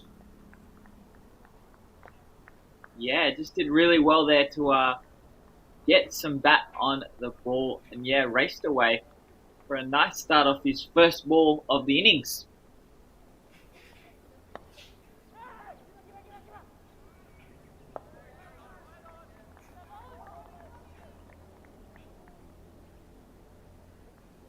And another good piece of running there from these two. I believe these two have opened up on all occasions of their 3 matches to date. So, they clearly know each other well, know their strengths and speeds.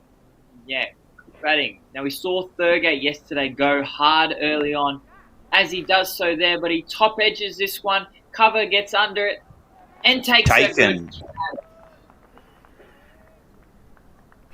Well done there. Koji Hargrave, Abi, I believe, takes the catch there. And a good wicket to get in the first over for the Vipers. The big wicket of Ash Thurgate here. He goes without scoring. Pressure right on the Turtles here. Just to start, the Vipers would have wanted after only scoring 89 runs. That's what they'll be after. Exactly right, Benjamin. Big wicket there for the Vipers. They'll be thrilled with that. After a boundary earlier on, what a great comeback. And we could just feel that Ash Thurgate, if he was there 5 or 6 overs, the game could be all over in terms of his aggressive play and style.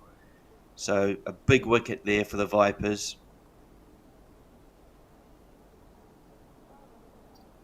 Yeah, I think if the Vipers want to keep these Turtles below their score of 89, they will have to take a fair few amount of wickets. So, great start to their bowling innings. And here's the another in-form batsman as well. Yesterday, getting 2 good starts in the 2 games yesterday. Cato Stafford in at number 3.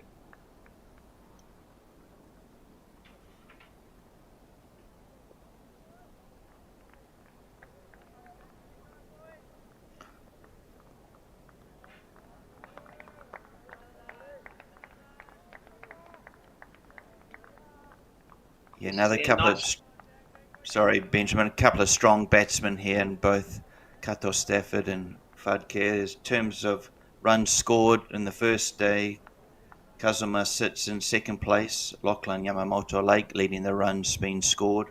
But Kazumasa's only a couple of behind. So another important wicket for the Vipers and trying to take, as you say, if they're going to win this game, they really need 3 or 4 of their top order batsmen back in the shed by perhaps the first 6-7 overs.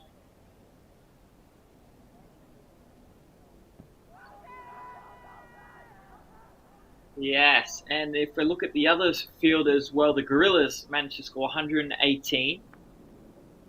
So if they manage to get a win as well, as the Turtles do here, we could have a three-way tie for 4 points, all at the top of the table. So then it'll come down to our run rate and percentage. So just in terms of the Turtles' run chase here, they'll have to keep that in mind and know that every run, the earlier they chase down this target, the more points will be added to their percentage. So it could come down to just a few kind of percentage points at the end of round 3. So yeah, it'll be interesting to see how this game unfolds.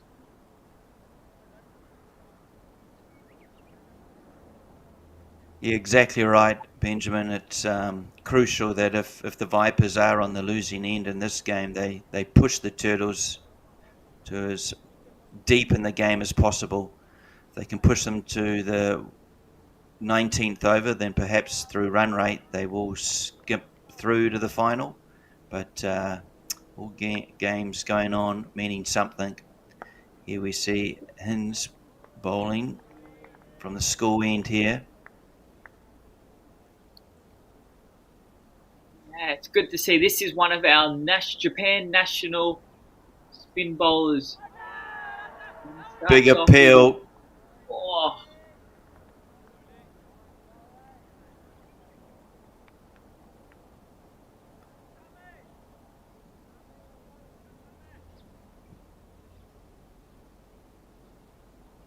Charlie Hinson from the school end again. This time he's taken the wicket after a big appeal being turned down the ball before. This time it's an easy caught and bowled for him, and he'll be thrilled taking his fellow under-19 teammates' wicket. Another one falls here, and a great start for the Vipers. Yeah, another big wicket of the other opening batsman, Adichie Padkey, goes back to the sheds. And yeah, another great start for Hines in the second over. This is what they need to keep doing. Keep taking those wickets. Put the pressure right on these Turtles and in this run chase. Yeah, great start. Hines being one of these left-arm crafty off spinners, really knows where the ball's going. He changes up his pace brilliantly.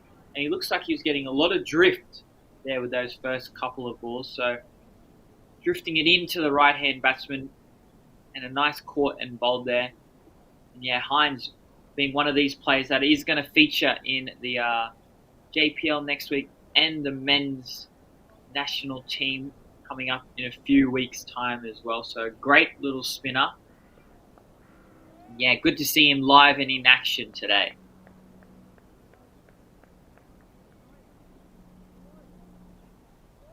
You were mentioning yesterday, Benjamin, Charlie Hines is only 15 years of age.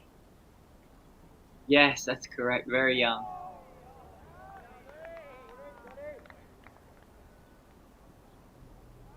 The new batter is Chihaya Arakawa.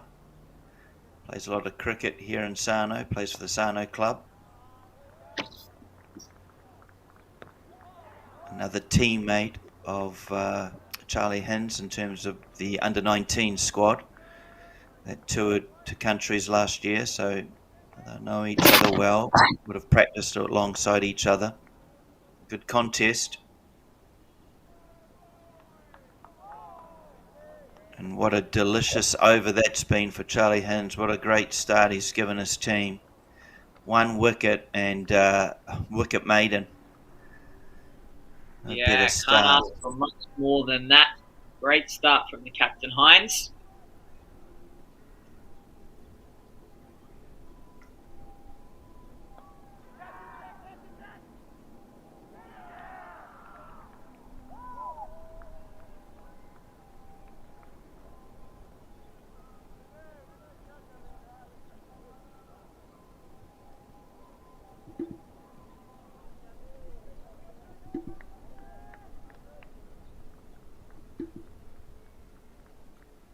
Hrutska coming in from the mountain end.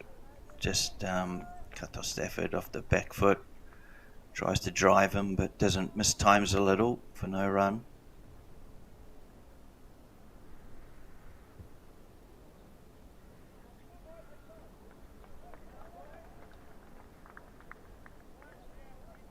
He'll be wanting to bowl good line here to Kato Stafford.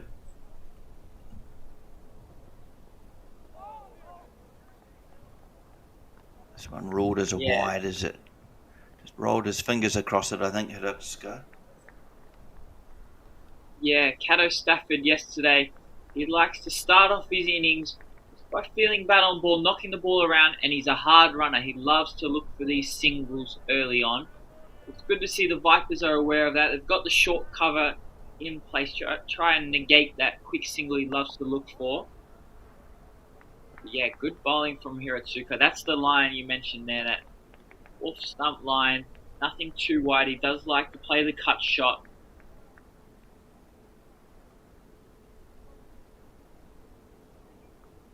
Probably be looking for that patch on the wicket, the ball that he received when batting.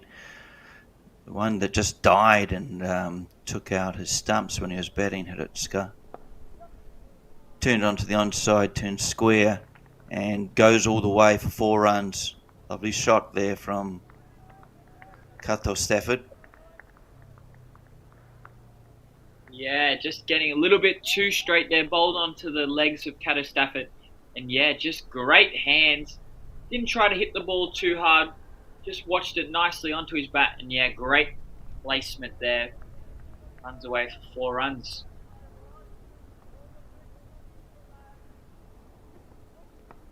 Chance. Leading edge. Taken. Another wicket falls. A big wicket here. That of the captain, Kato Stafford. Here's the replay. Talk us through it, Benjamin. Oh boy, that makes things interesting. Yeah, just kind of went a little bit too early on that one, Kato Stafford. Rolled his wrist, caught the front edge, and a good catch at mid-on. He makes no mistake. And now 3 wickets down in the first 3 overs. Just the start the Vipers would have been after. Yeah, pressure on now. This wicket just a little bit slower than maybe some of these batsmen are expecting.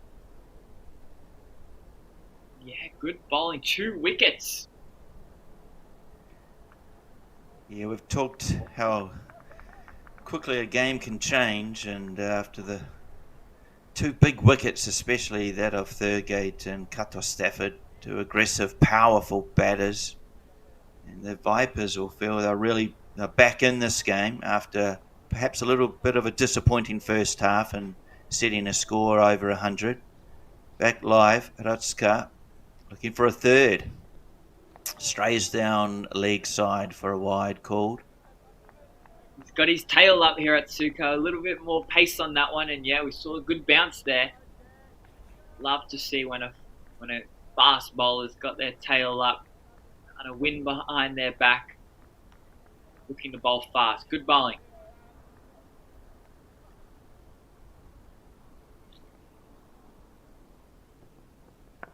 Oh, good delivery there too to finish. Sorry, there was the wide.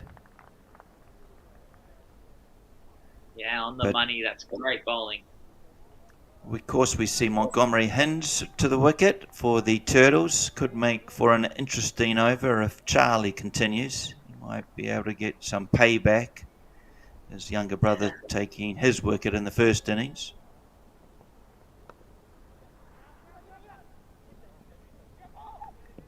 Threads the gap, but pulled in from the boundary for a comfortable 2. That will be the end of a successful over from Hrutska.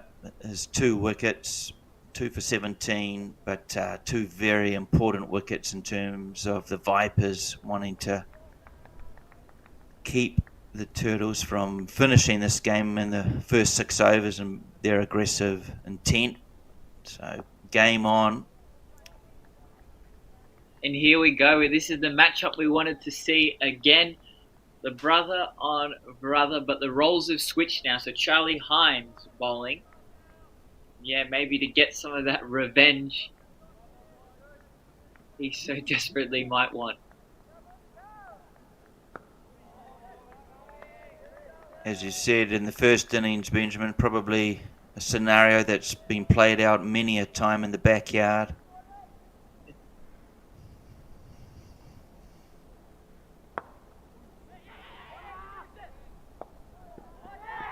Chance not given by the umpire.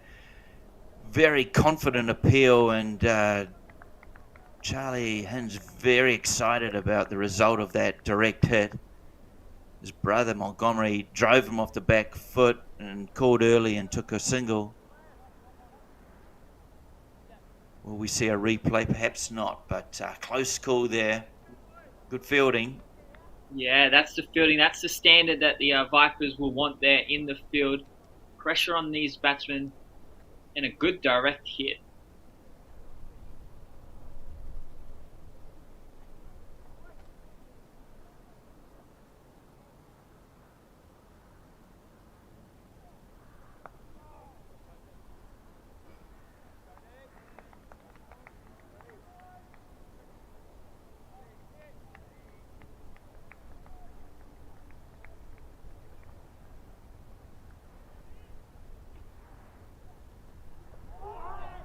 Sorry, my mistake, Benjamin. It's actually Hin's Montgomery on strike now. So it was Arakawa who drove off the back foot and scampered through for a quick single.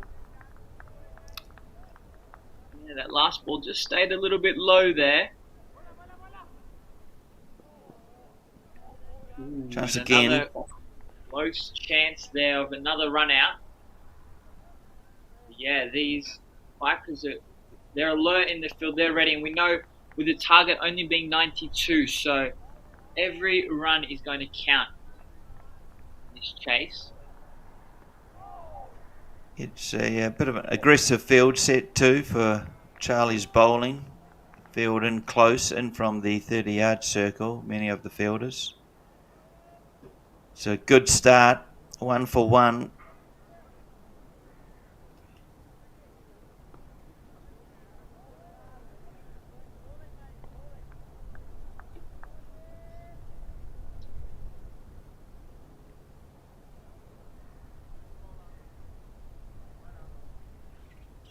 Right, it looks like we're going to have a change of bowler. Another fast bowler coming on from the mountain end. It's going to be number 9, Ajmal Khan. To bowl. Yet to see him bowl here at the SICG 1 ground. Oh, and what a start. Yeah, beautiful bit of shape. Looked like that one just kind of off the pitch went away from the right-hand batsman, and a nice tall action. Yeah, good to see. Yeah, great first up delivery, wasn't it? I was just thinking this wicket, may be producive to, off cutters and leg cutters. As you say, a bit sticky in the wicket, not coming on to the bat as well as yesterday afternoon. Peel, but adjudged to be going down leg. So good start here though from Khan.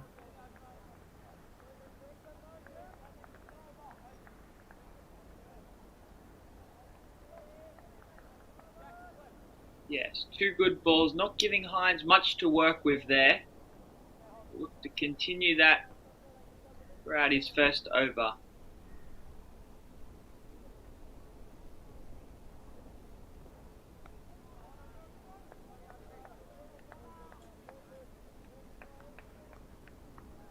One going just down the leg side for a wide called. 20 for 3 now, the Turtles. They'll just look to consolidate. Still in the power play overs, so a lot of fielders around the bat. Won't want to lose another wicket here. Yeah, exactly right.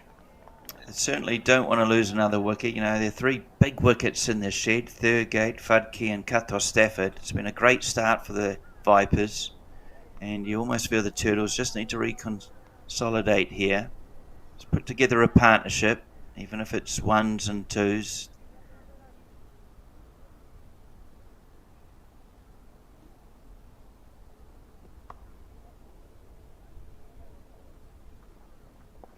cut late for 4 runs. Lovely shot there from Hins.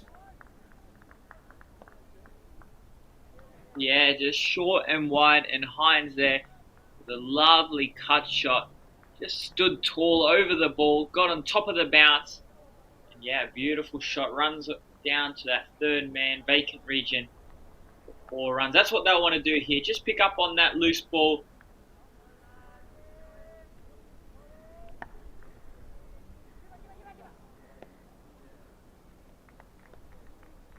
Good follow-up ball there from Khan in that block hold region. That's where he'll want to stay. Keep that ball there.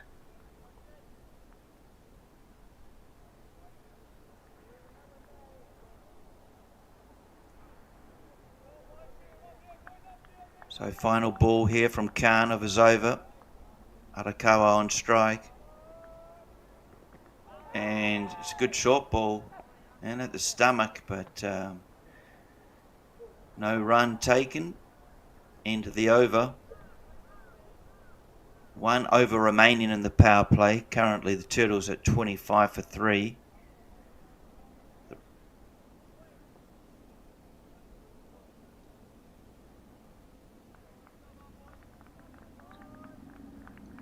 Yeah, so the Turtles run chase here.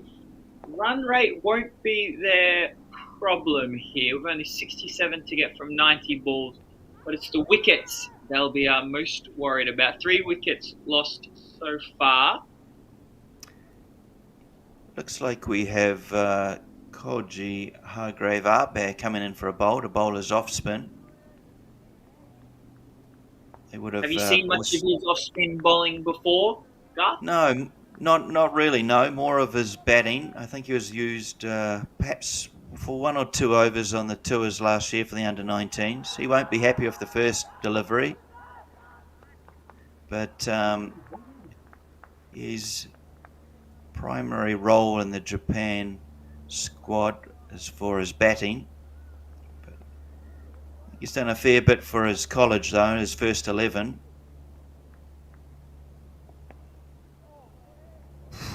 Beating the bat there, and again they scamper through for a bye. Sorry, called wide. Yeah, a big swing there from Arakawa. Good to see a little bit of pressure, a bit of aggression back onto these bowlers. Maybe trying to make use of this last over in the power play with it. They're only allowed to be 2 out inside the inner ring. Here he is again. Let's see how he takes on this next ball. And he goes again for a big swat out to the leg side. Gets a good bit of bat on it. Runs away to that fine leg region. And a good hard running lets them get 2 runs. So yeah, a bit of aggression back on to the Vipers here. So good batting.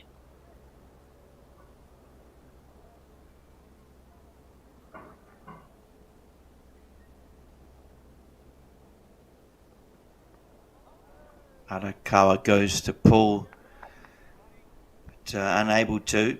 Could be a key partnership, this one, for the Turtles, Arakawa and Hines.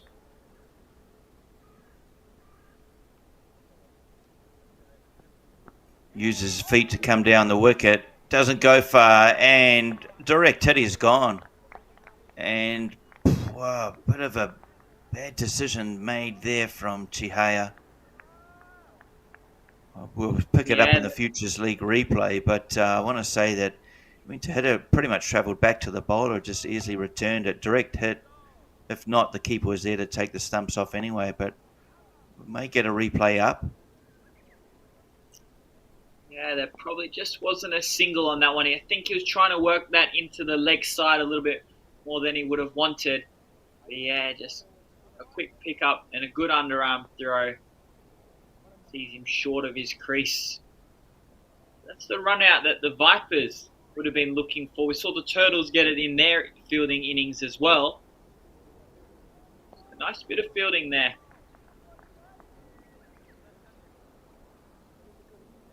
Yeah, and something the Turtles certainly didn't need. 3 down already. Now that adds 4 down just in the first 6 overs, we're still in the power play, so still early on in their innings, chasing what is a low score perhaps, but wicket has a few demons in it, and sometimes low scores can be a difficult chase.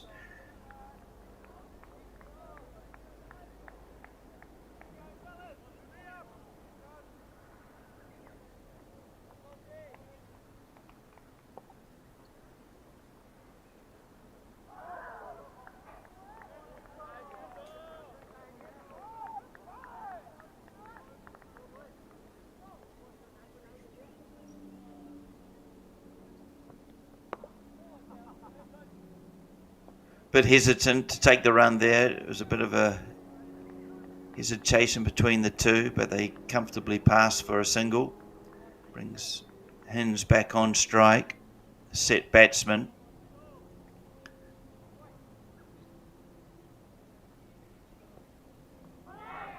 Bowled him. Hargrave gets through, goes through the gate and takes a wicket, and another one falls for the Turtles.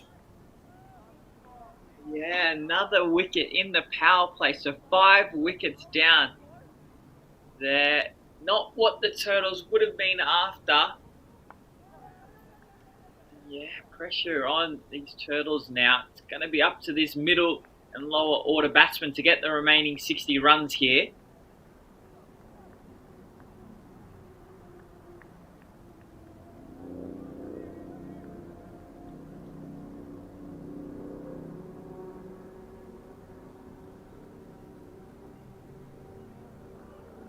Yeah, Hinds just played around there, just missed out on a straight delivery, trying to whip it out onto the onside.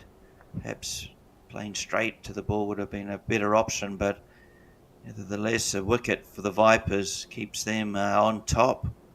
6 overs down, 33 runs on the board, but looking at the wickets column, doesn't read well if you're a Turtles fan.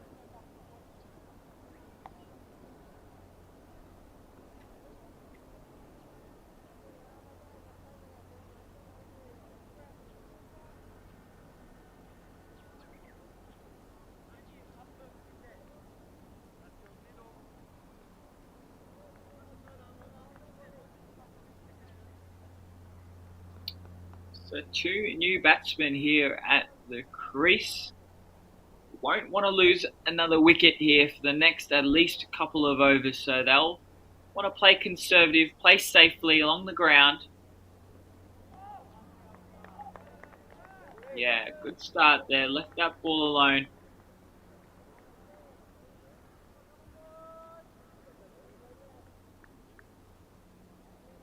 They know that runs aren't an issue here, only chasing 92, but yeah, the wickets being their problem at the moment. Want to build a nice partnership here. Yeah, nice shot, back down the ground for Waduge.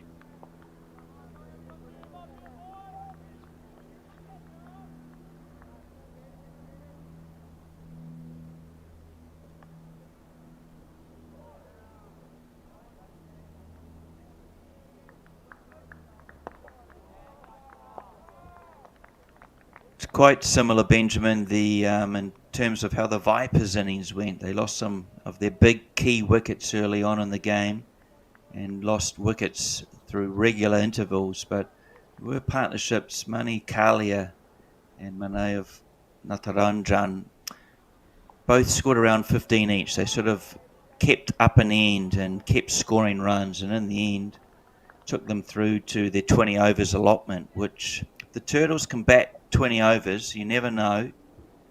It's about just building partnerships. Yeah, I think that's what the Vipers did well. They lost, again, like you said, the early wickets, but they did manage to bat out their 20 overs. And Turtles will have to look to do the same. Maybe one of these two, just to get that 15-20 mark, run a ball. That's what they need right now.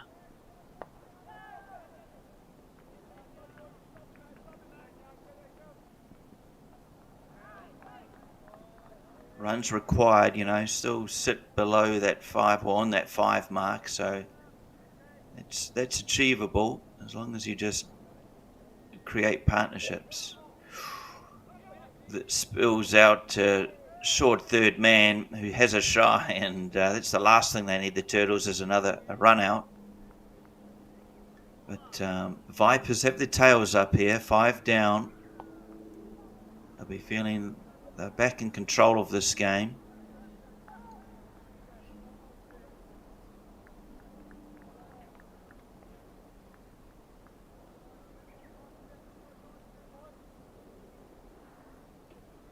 Only used the 4 bowlers so far. Hirotsuka, Hines, Khan and Hargrave Arbair, who's back with ball in hand from the school end. Bringing Long on a little bit straighter.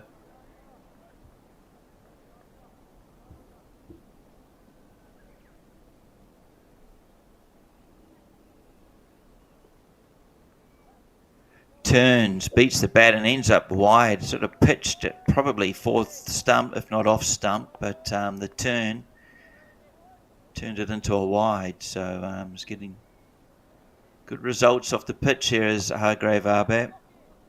Wisely, Lookman just uses that turn to hit it out to deep square. Yeah, and as that shot was played, I just saw a lot of dust come off the ground, so yeah, maybe that wicket is drying out quite a fair bit here today in Santa with the hot heat. Yeah, Hargraves seems to be extracting quite a bit of spin here. This is dangerous here. Left-hander, he'll like to see that on strike. Turning that ball away. Just as he does there. A big shout for a stumping, and he gives it. Wow, what sharp hands there from the keeper, Mr. Sandeep Krishnan. Picks up another wicket, and good bowling from Hargrave. Turns that ball away. And yeah, sharp, fast hands with a good appeal gets their 6th wicket. Vipers well on top now, 35 for 6. Yeah, lovely glove work, wasn't it? And a lovely ball from Hargrave, taking it away from the left-hander. Turtles reeling with 6 down, just after 7 overs as well, so they've come in clumps. And well, big task on here, big challenge for the Turtle batsmen.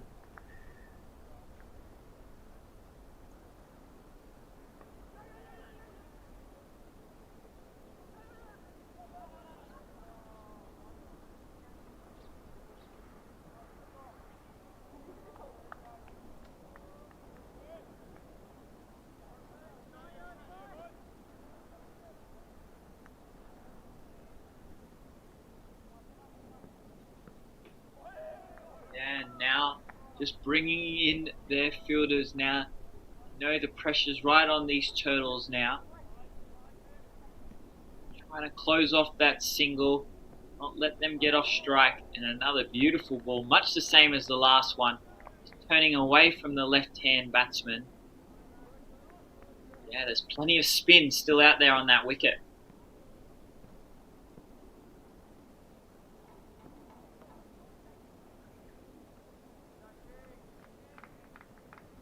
Oh, but as we see, a nice shot from Jake Nan here. This one just falling a little bit short. As we watch the Futures League replay here. Sorry, no, my bad. A full toss given down the leg side. And yeah, Jake was ready for that one. Beats that 45 fielder. Yeah, a bit of a loose one there from Hargrave, but executed well from Jake.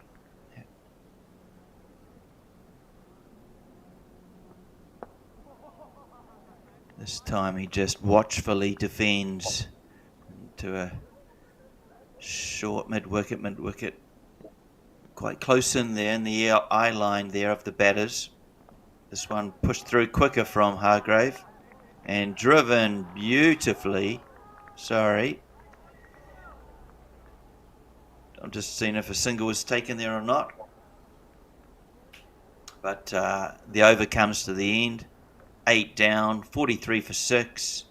Vipers on top here.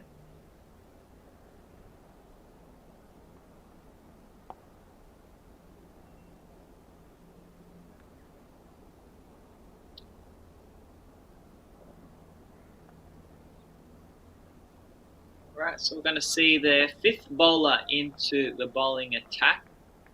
Looks like it's going to be Mani Kalia, number 1, wearing the number 1 jersey.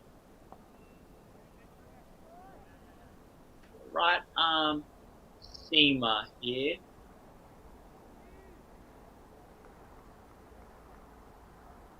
Yeah, so the Turtles still on track with the run rate required.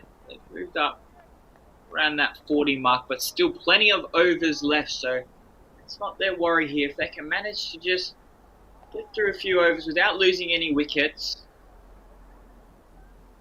set this game up nicely for them.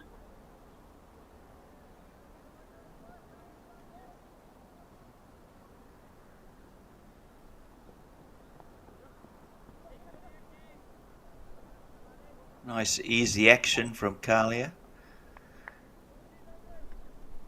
Just contributed well to the he's contributed well to the team in terms of batting. As I say, meant a good 20 made yesterday in a chase down of a win for them, and in today's match another 16 runs at an important time, pushing that total up to 91 for the Vipers. Different task here with the ball, aiming to keep the Turtle batsman quiet, if not take a wicket.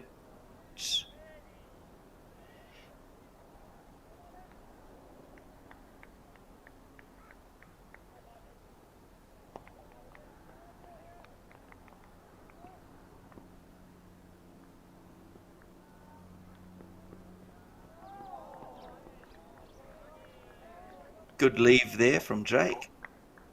And certainly no panic, is there, Benjamin, from the Turtle batsmen? They realise, it's still only, as you say, 5 and over. It's if they can just build a partnership, putting 2s, 3s, 4s together, then it'll certainly give them more time to adjust to this wicket. Yeah, you're right. Just as he does there.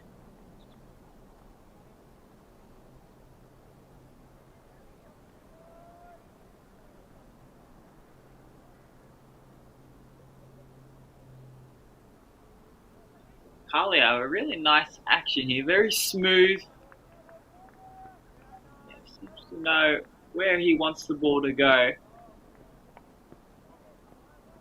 Jake here has a slash outside the off stump, catches the outside edge, but goes down to third man for a single. That's all they need to do here, just knock the ball around, few singles here and there, and that run rate was just slowly kind of stay along this mark, that 5 and over.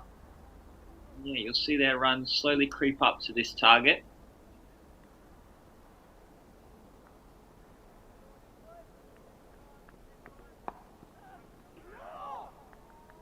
Chance, perhaps. Hit well. The batsman just stood his ground, expecting either a boundary or to be caught, but they've just fallen short. Mid-wicket there. A nice shot there from Lookman. We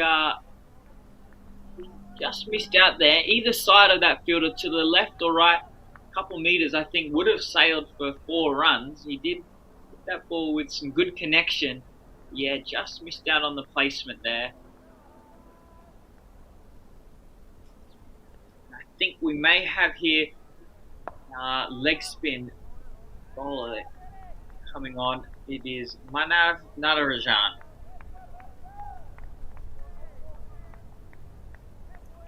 Just quickly looking across the ground too, the Gorillas making 118 for 7 in the first innings. Currently the Dragons, with their chase, 40 for 4.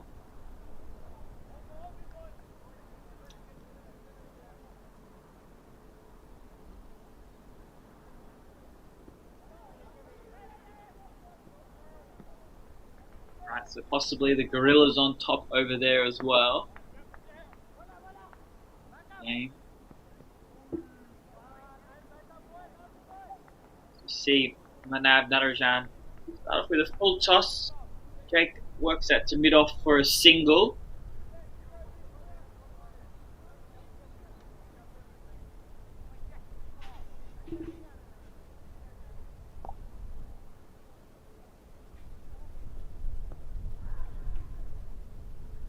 Lookman just taking time to analyse the field.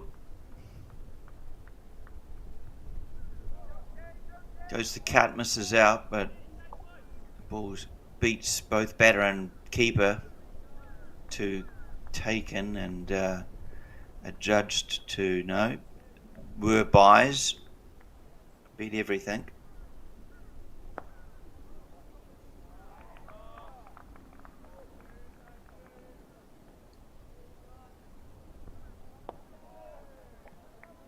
This time the leg spinner just has the batter defending. It's not a bad start here from Natharanjan.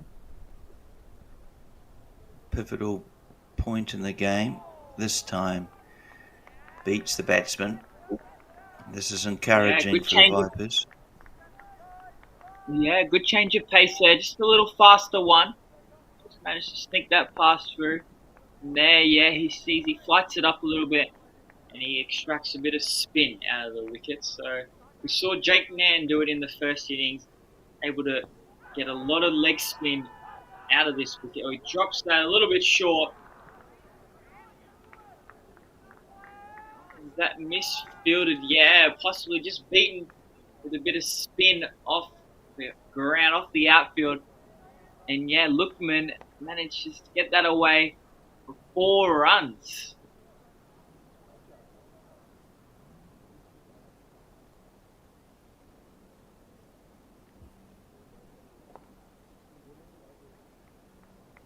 Good finish for that one for the Turtles over Wither picking up a boundary on that last ball. Moves their score to 49. So 43 left at the halfway mark. So still on track in terms of runs. Yeah, we could be heading a nice smooth action of money. Could be heading to a close finish here on ground number 1. Ground number 2, it's favour in the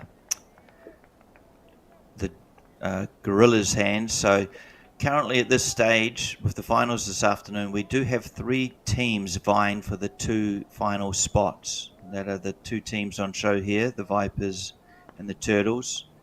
And perhaps the Gorillas will be the 3rd team. Close finish. Oh, edged, and will it run away? No.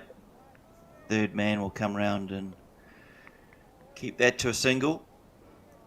So heading towards an interesting finish here.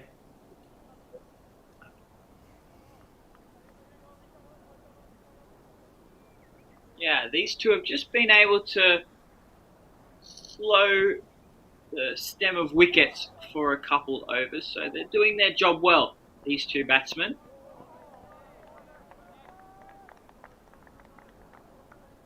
Lookman there, very watchful. Nice full face of the bat there. With a good ball from Kalia. Lookman seems very strong on anything that's pitched a little bit short, so bowlers will have to be careful of that. To get too short and straight with him, he likes to play that pull shot. Gone, bowled him. Taken out off stump. I was just watching Kalia's run up. He comes in at a difficult angle and perhaps gets close to the wicket, but looking there on the replay, whether there's an inside edge or straight through to the off stump. What do you think, Benjamin? I think, he was looking to work that to the leg side again and, just catch the inside edge of the bat. Made its way onto the stump. So a little partnership formed there, but the wicket couldn't have come at a better time there for the Vipers just to break up that partnership. They're forming a bit of momentum there, they were, the Turtles. So good time now. It comes on to these 2. Number 5 here, Ayota Okajama out to bat.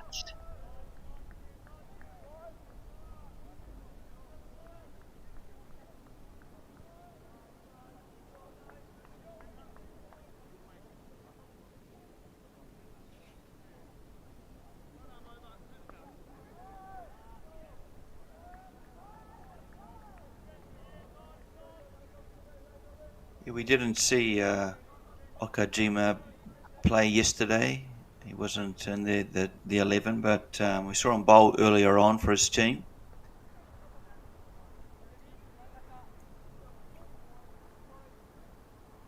Another all-rounder.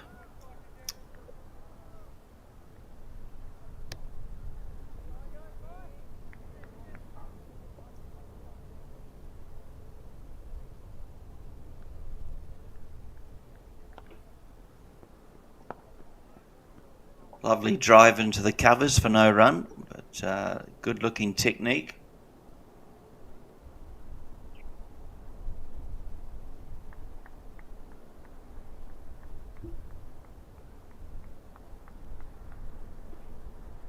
Yeah, the Vipers here, they've just been able to pick up wickets when they've needed at regular intervals. And just been able to slow the Turtles' innings down in this run chase. Yeah, with only 3 wickets remaining, I think a good chunk of these runs are going to have to come down to these 2.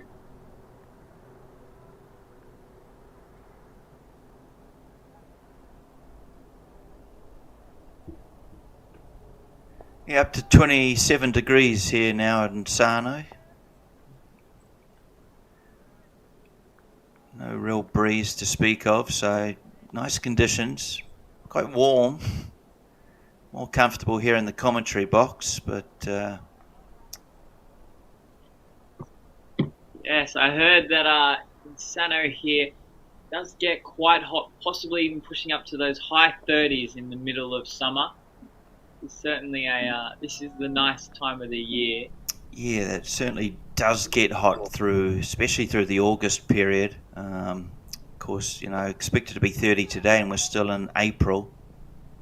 It's rather warm. It's global warming taking effect, but yeah, Sano especially, it's sort of almost in a valley type environment, in that it does get a lot of heat drift from Tokyo as well. So extremely warm or hot part of Japan in the summer often features, in the hottest temperatures from around the country are in Tochigi.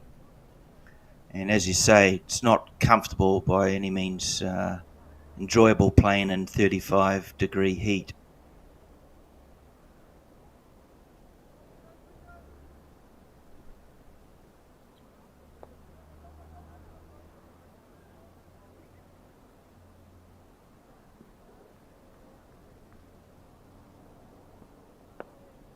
Kojima just playing back to the bowler here. Needs to form a partnership with Jake.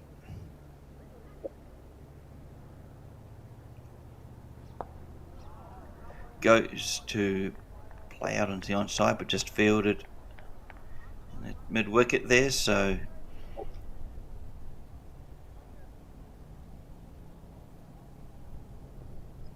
Good balls there from Nan. Ooh. Bowl. Almost a catch chance there, I think. Just out of reach of Manav's diving left hand. But yeah, 5 good balls here from Natarajan. Just finding his rhythm here nicely. So it's dangerous.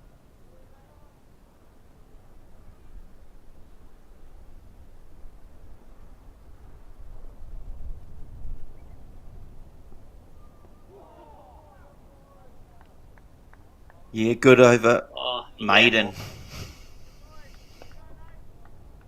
Yeah, great little finish there. He just seemed to find his rhythm and momentum there in that second over. The nice Maiden, and almost took out that off stump there, that final delivery. So well bowled there. Yeah, we just see run rate still at 5.25 required to chase down this target. 42 needed from 48 balls. Yeah, it'll be interesting, Benjamin, how you compare playing Queensland cricket in the summer compared to cricket here in Japan. It does get very hot and humid, of course, so nice ball through to the keeper. I know in the playing conditions in Japan that if it reaches a certain level of heat, I think 35 degrees before 10 a.m, then a match will be abandoned. They do look after player welfare well. But it'll be interesting if you feel it's a lot hotter playing in Japan compared to Queensland, Australia. Yeah, from what I've heard, I have got to be very careful here in the Sano summers. Probably a little bit hotter than what I'm used to. But then I also remember playing my first few warm-up games here this season, and I was playing with a beanie and gloves on. So yeah, you definitely get the complete spectrum of weather here in Japan cricket. Kalia continuing his good work from the mountain end here in Sano. Batsman just defending out to point, backward point. It's a good spell for him.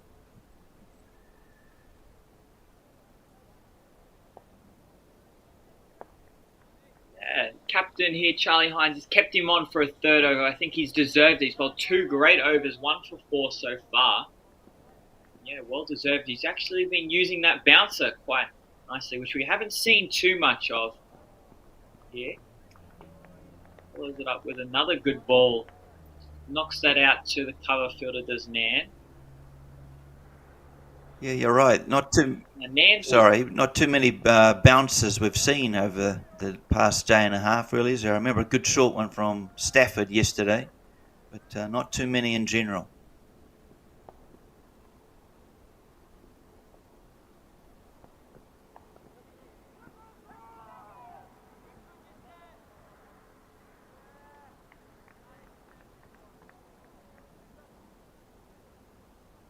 Yeah, and there he does it again. Does seem to like to use that short ball, but Nan does well to knock that down to the fine length fielder. Gets a single down. Nan's the in batsman. He's faced 16 balls. He's managed to get a few runs as well. He's the wicket that these Vipers will desperately want.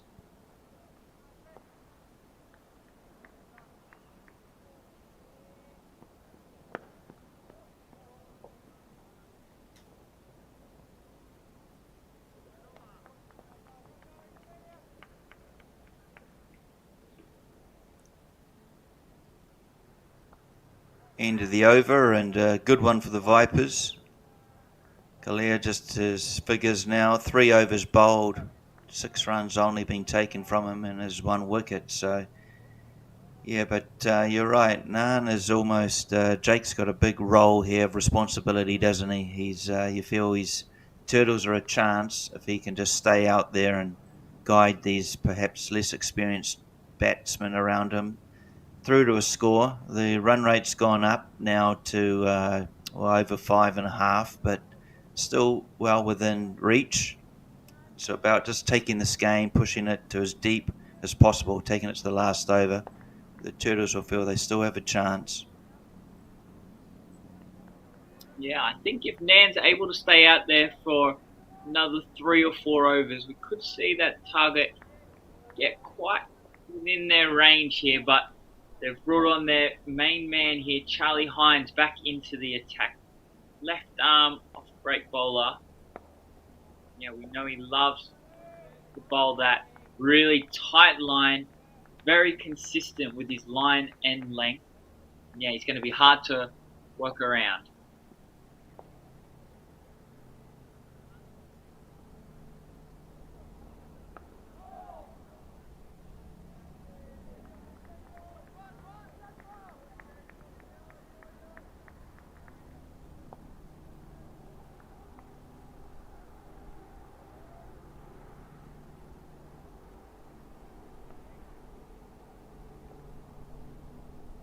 Got Mani Kalia in there at short extra cover in the eye line almost of the batter. Looks to be very energetic and keen to create something in the field for the Vipers. They would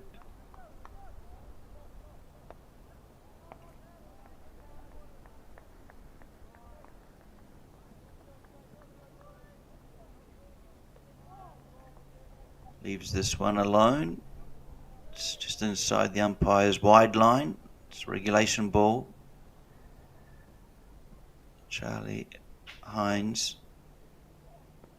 A real threat here for the Turtle batsmen, and I just wonder if they're just happy to see him off, not lose any wickets unnecessarily to him, just look to target other bowlers in this run chase. Yeah, another tight over there from Hines. Only the 3 coming off it. These 2 still out there, looking more comfortable as each ball goes along. Yeah, I think as we saw yesterday, Benjamin, the wicket just steadily improved throughout the day. The sun comes up early here in Japan. It's been out since probably 5.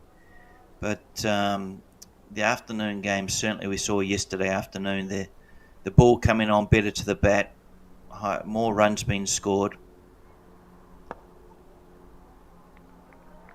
Yeah, most definitely. They seem to just harden up and quicken up as the day goes on. We may see a fair few runs possibly in this final game, which will be here this afternoon at 2:30. Could be showcasing one of these teams. Yeah, we're still undecided who the final 2 will be. Yeah, it's exciting, isn't it, as to who's going to be in that final. I'm picking the Gorillas, one name you can put down on the list, but it's really up to these next final 5.5 overs that remain between these 2 teams who's going to be the opponent. They've gone back to Hiratsuka, the opening bowler, try and create something. Currently 2 for 17 off his 2 overs. Started well here in his 3rd over.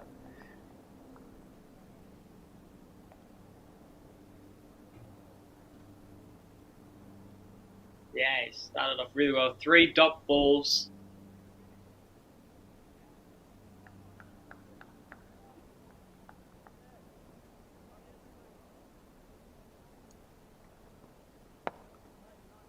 Foolish driven out to the covers, but fielded.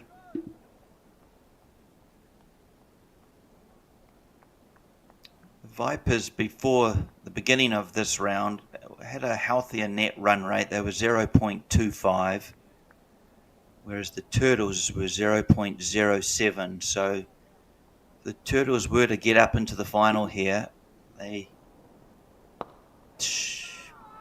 shot, played straight, and Wow. 2 straight for mid-off to cut that off. 4 runs, much needed boundary, and a great shot from Okajima. Yeah, that couldn't have come at a better time. Great batting, advanced down the wicket, and yes, smashed that past the mid-off fielder. Boy, doesn't that make a big difference. Now, suddenly the Turtles are up to 60 runs and only 32 runs remaining needed to get the win. That Hiratsuka finishes the over off with a good ball, nice away swinger to the left-hander, and only 4 coming off it. Yeah, it's going to fall down to the Vipers bowlers in terms of the plans they go to and who Charlie Hines goes to in bowling those final 5 overs. Hiratsuka's got another over in hand, as does Charlie Hines.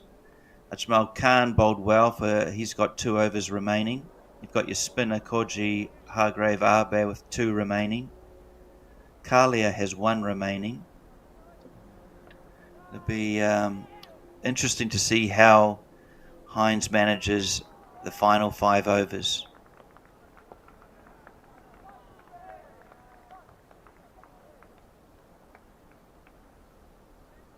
Yeah, so that run rate now just creeped up above the 6 mark now. So these batsmen are going to have to try and look to score off every ball now.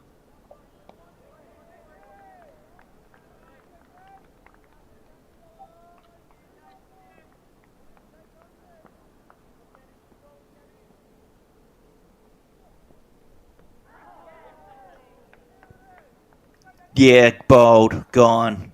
Steps across to open up the leg side and takes out perhaps Midland leg, but another wicket falls and a timely one for the Vipers. They'll be pleased to see the back of Jake.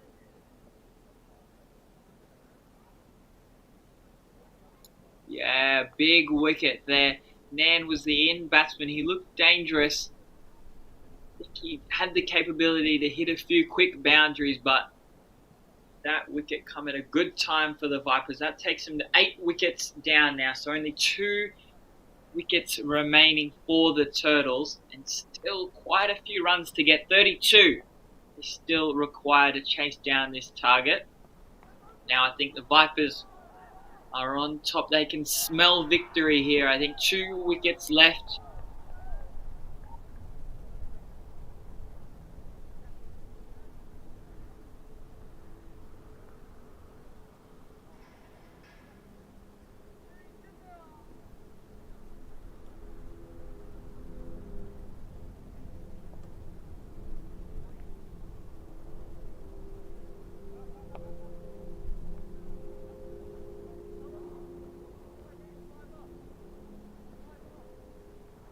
Yageta-san is the new batter to the wicket, and Okajima just went down to have a sort of a long discussion with him about the plan and how the pitch is playing, to share that knowledge with the incoming batsman. And bowled, gone straight through him. Hines, he's on a roll here. Quicker ball through the air, and too good for Yageta. Future League replay. So he just pushes this one through a bit quicker. It turns and takes out off. Lovely bowl, and wow, is that? Yeah, what a great that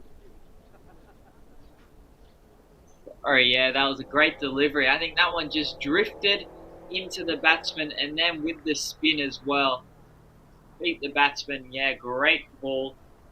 Charlie Hines just showing his experience and talent there, knowing get those stumps in play, and yeah, picks up another wicket for himself and the Turtles. Now down to their last 2 batsmen here.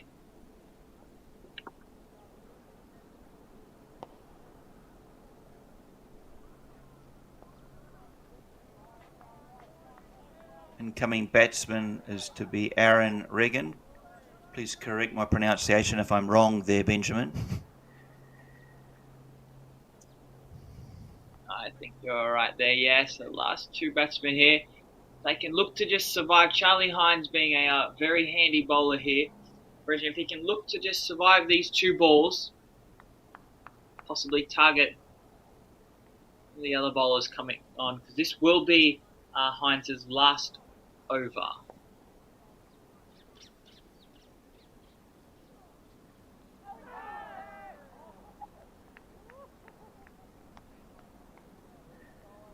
Of course, that being the hat-trick ball, but turned down. That's by the excitement for the Vipers fielders. Survives the hat-trick ball. This time plays into the offside. There's gaps out there, and it's not going to go all the way. Picked up on the 30-yard circle, and batsmen scamper through for a second. What a wonderful over from Charlie, and his figures now stand at 3 for 7 off his 4 allotted overs. Brilliant bowling, a maiden in there earlier on, but 3 for 7. Done a wonderful job as captain for his team, leading the way, and certainly has turned the game in his favour. Just 1 wicket remaining for the Turtles. Run rate has popped up to over 7, but that's still possible. It's just about staying out there for these 4 overs for these 2 batters. Okajima had a lovely boundary earlier on. He's capable, but it's just perilous that they don't lose their final wicket. Try and take the game as deep as possible.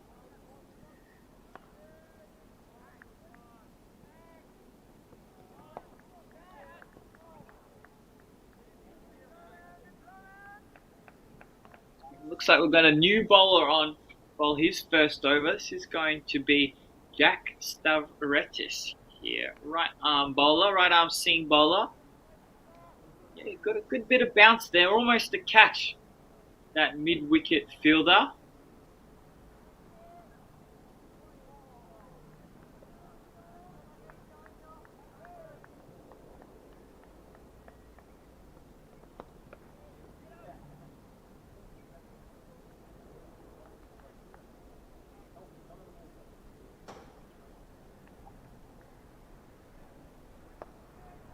Yeah, just looking over the ground too, Benjamin, and Gorillas look to be in control.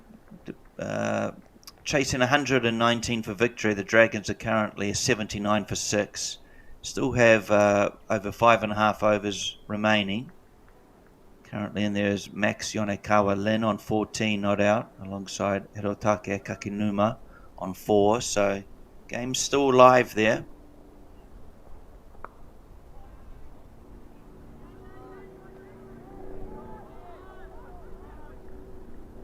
Oh, mix up here. Chance, but back home safely, and almost a disastrous end to the Turtles' innings here, but safely in the end. Just the one run taken off Okajima's good shot.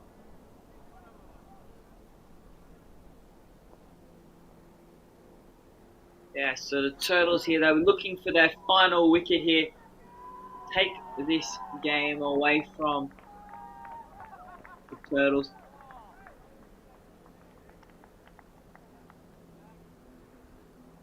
Nice bowling there from Stavridis. Yeah, so if we do see the Vipers victorious here, they'll move to 6 points with 3 from 3 wins here. So a great tournament to date. Yeah, the Gorillas just on top over there, but still in the balance on field number 2. So anyone's game to determine that final second spot. Just dies in the pitch, doesn't it, and spills away for byes. Then fielded by fine leg, and one bye taken. Yeah, go on, Benjamin. So yep, Vipers in one final, and who's going to be up against them? I think it might be at the moment looking like the Gorillas are on top there on field number 2. So could see a good contest there. The Gorillas being also last year's champions as well. So they'll look to go back to back if they can make it there. Shot sounded good off the bat. Mid-on has come round to field that. So just a one run taken, but good shot from Okajima.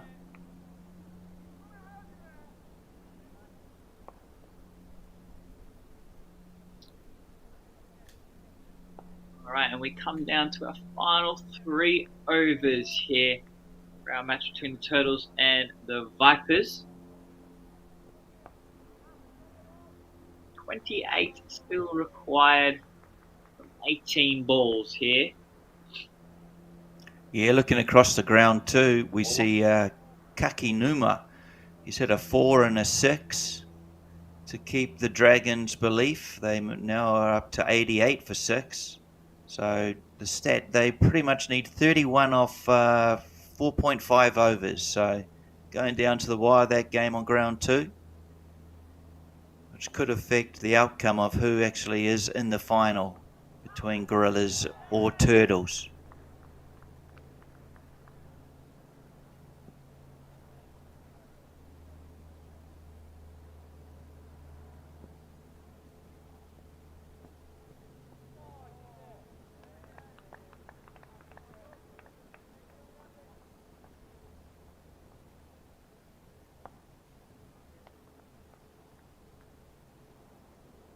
This is Jisei Ando, who's coming to the attack for the from the school end here at Sano. Another local player, I believe. Foolish ball in there, but fielded by mid-off, and quick run taken. It's good to see the Turtles still pushing for those singles. As I say, anything can happen if they can just, these two batsmen, stick around, try and take the match as deep as possible. You never know what happens in terms of the field, in terms of mistakes or extras conceded. Be a good test for these two batters.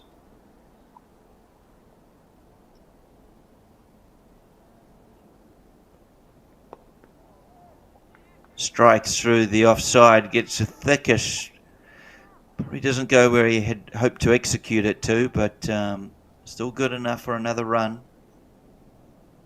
good to see these. Yeah, and if you said, just like I said, the Dragons with a bit of late fight back over there on field number 2, that could again make things interesting here, because then we have the Vipers get on top here.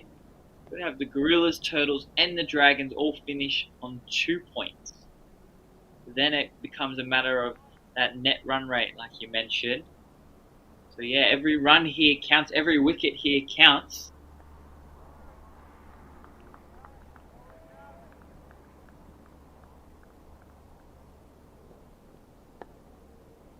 Just played off the back foot out to point, but another quick single taken. Good to see the pushing, the Turtle batsman.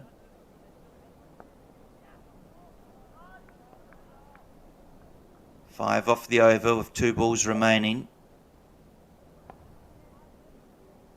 Okajima, the more set of the 2 batsmen, has played one lovely boundary shot. Can he pull out another one?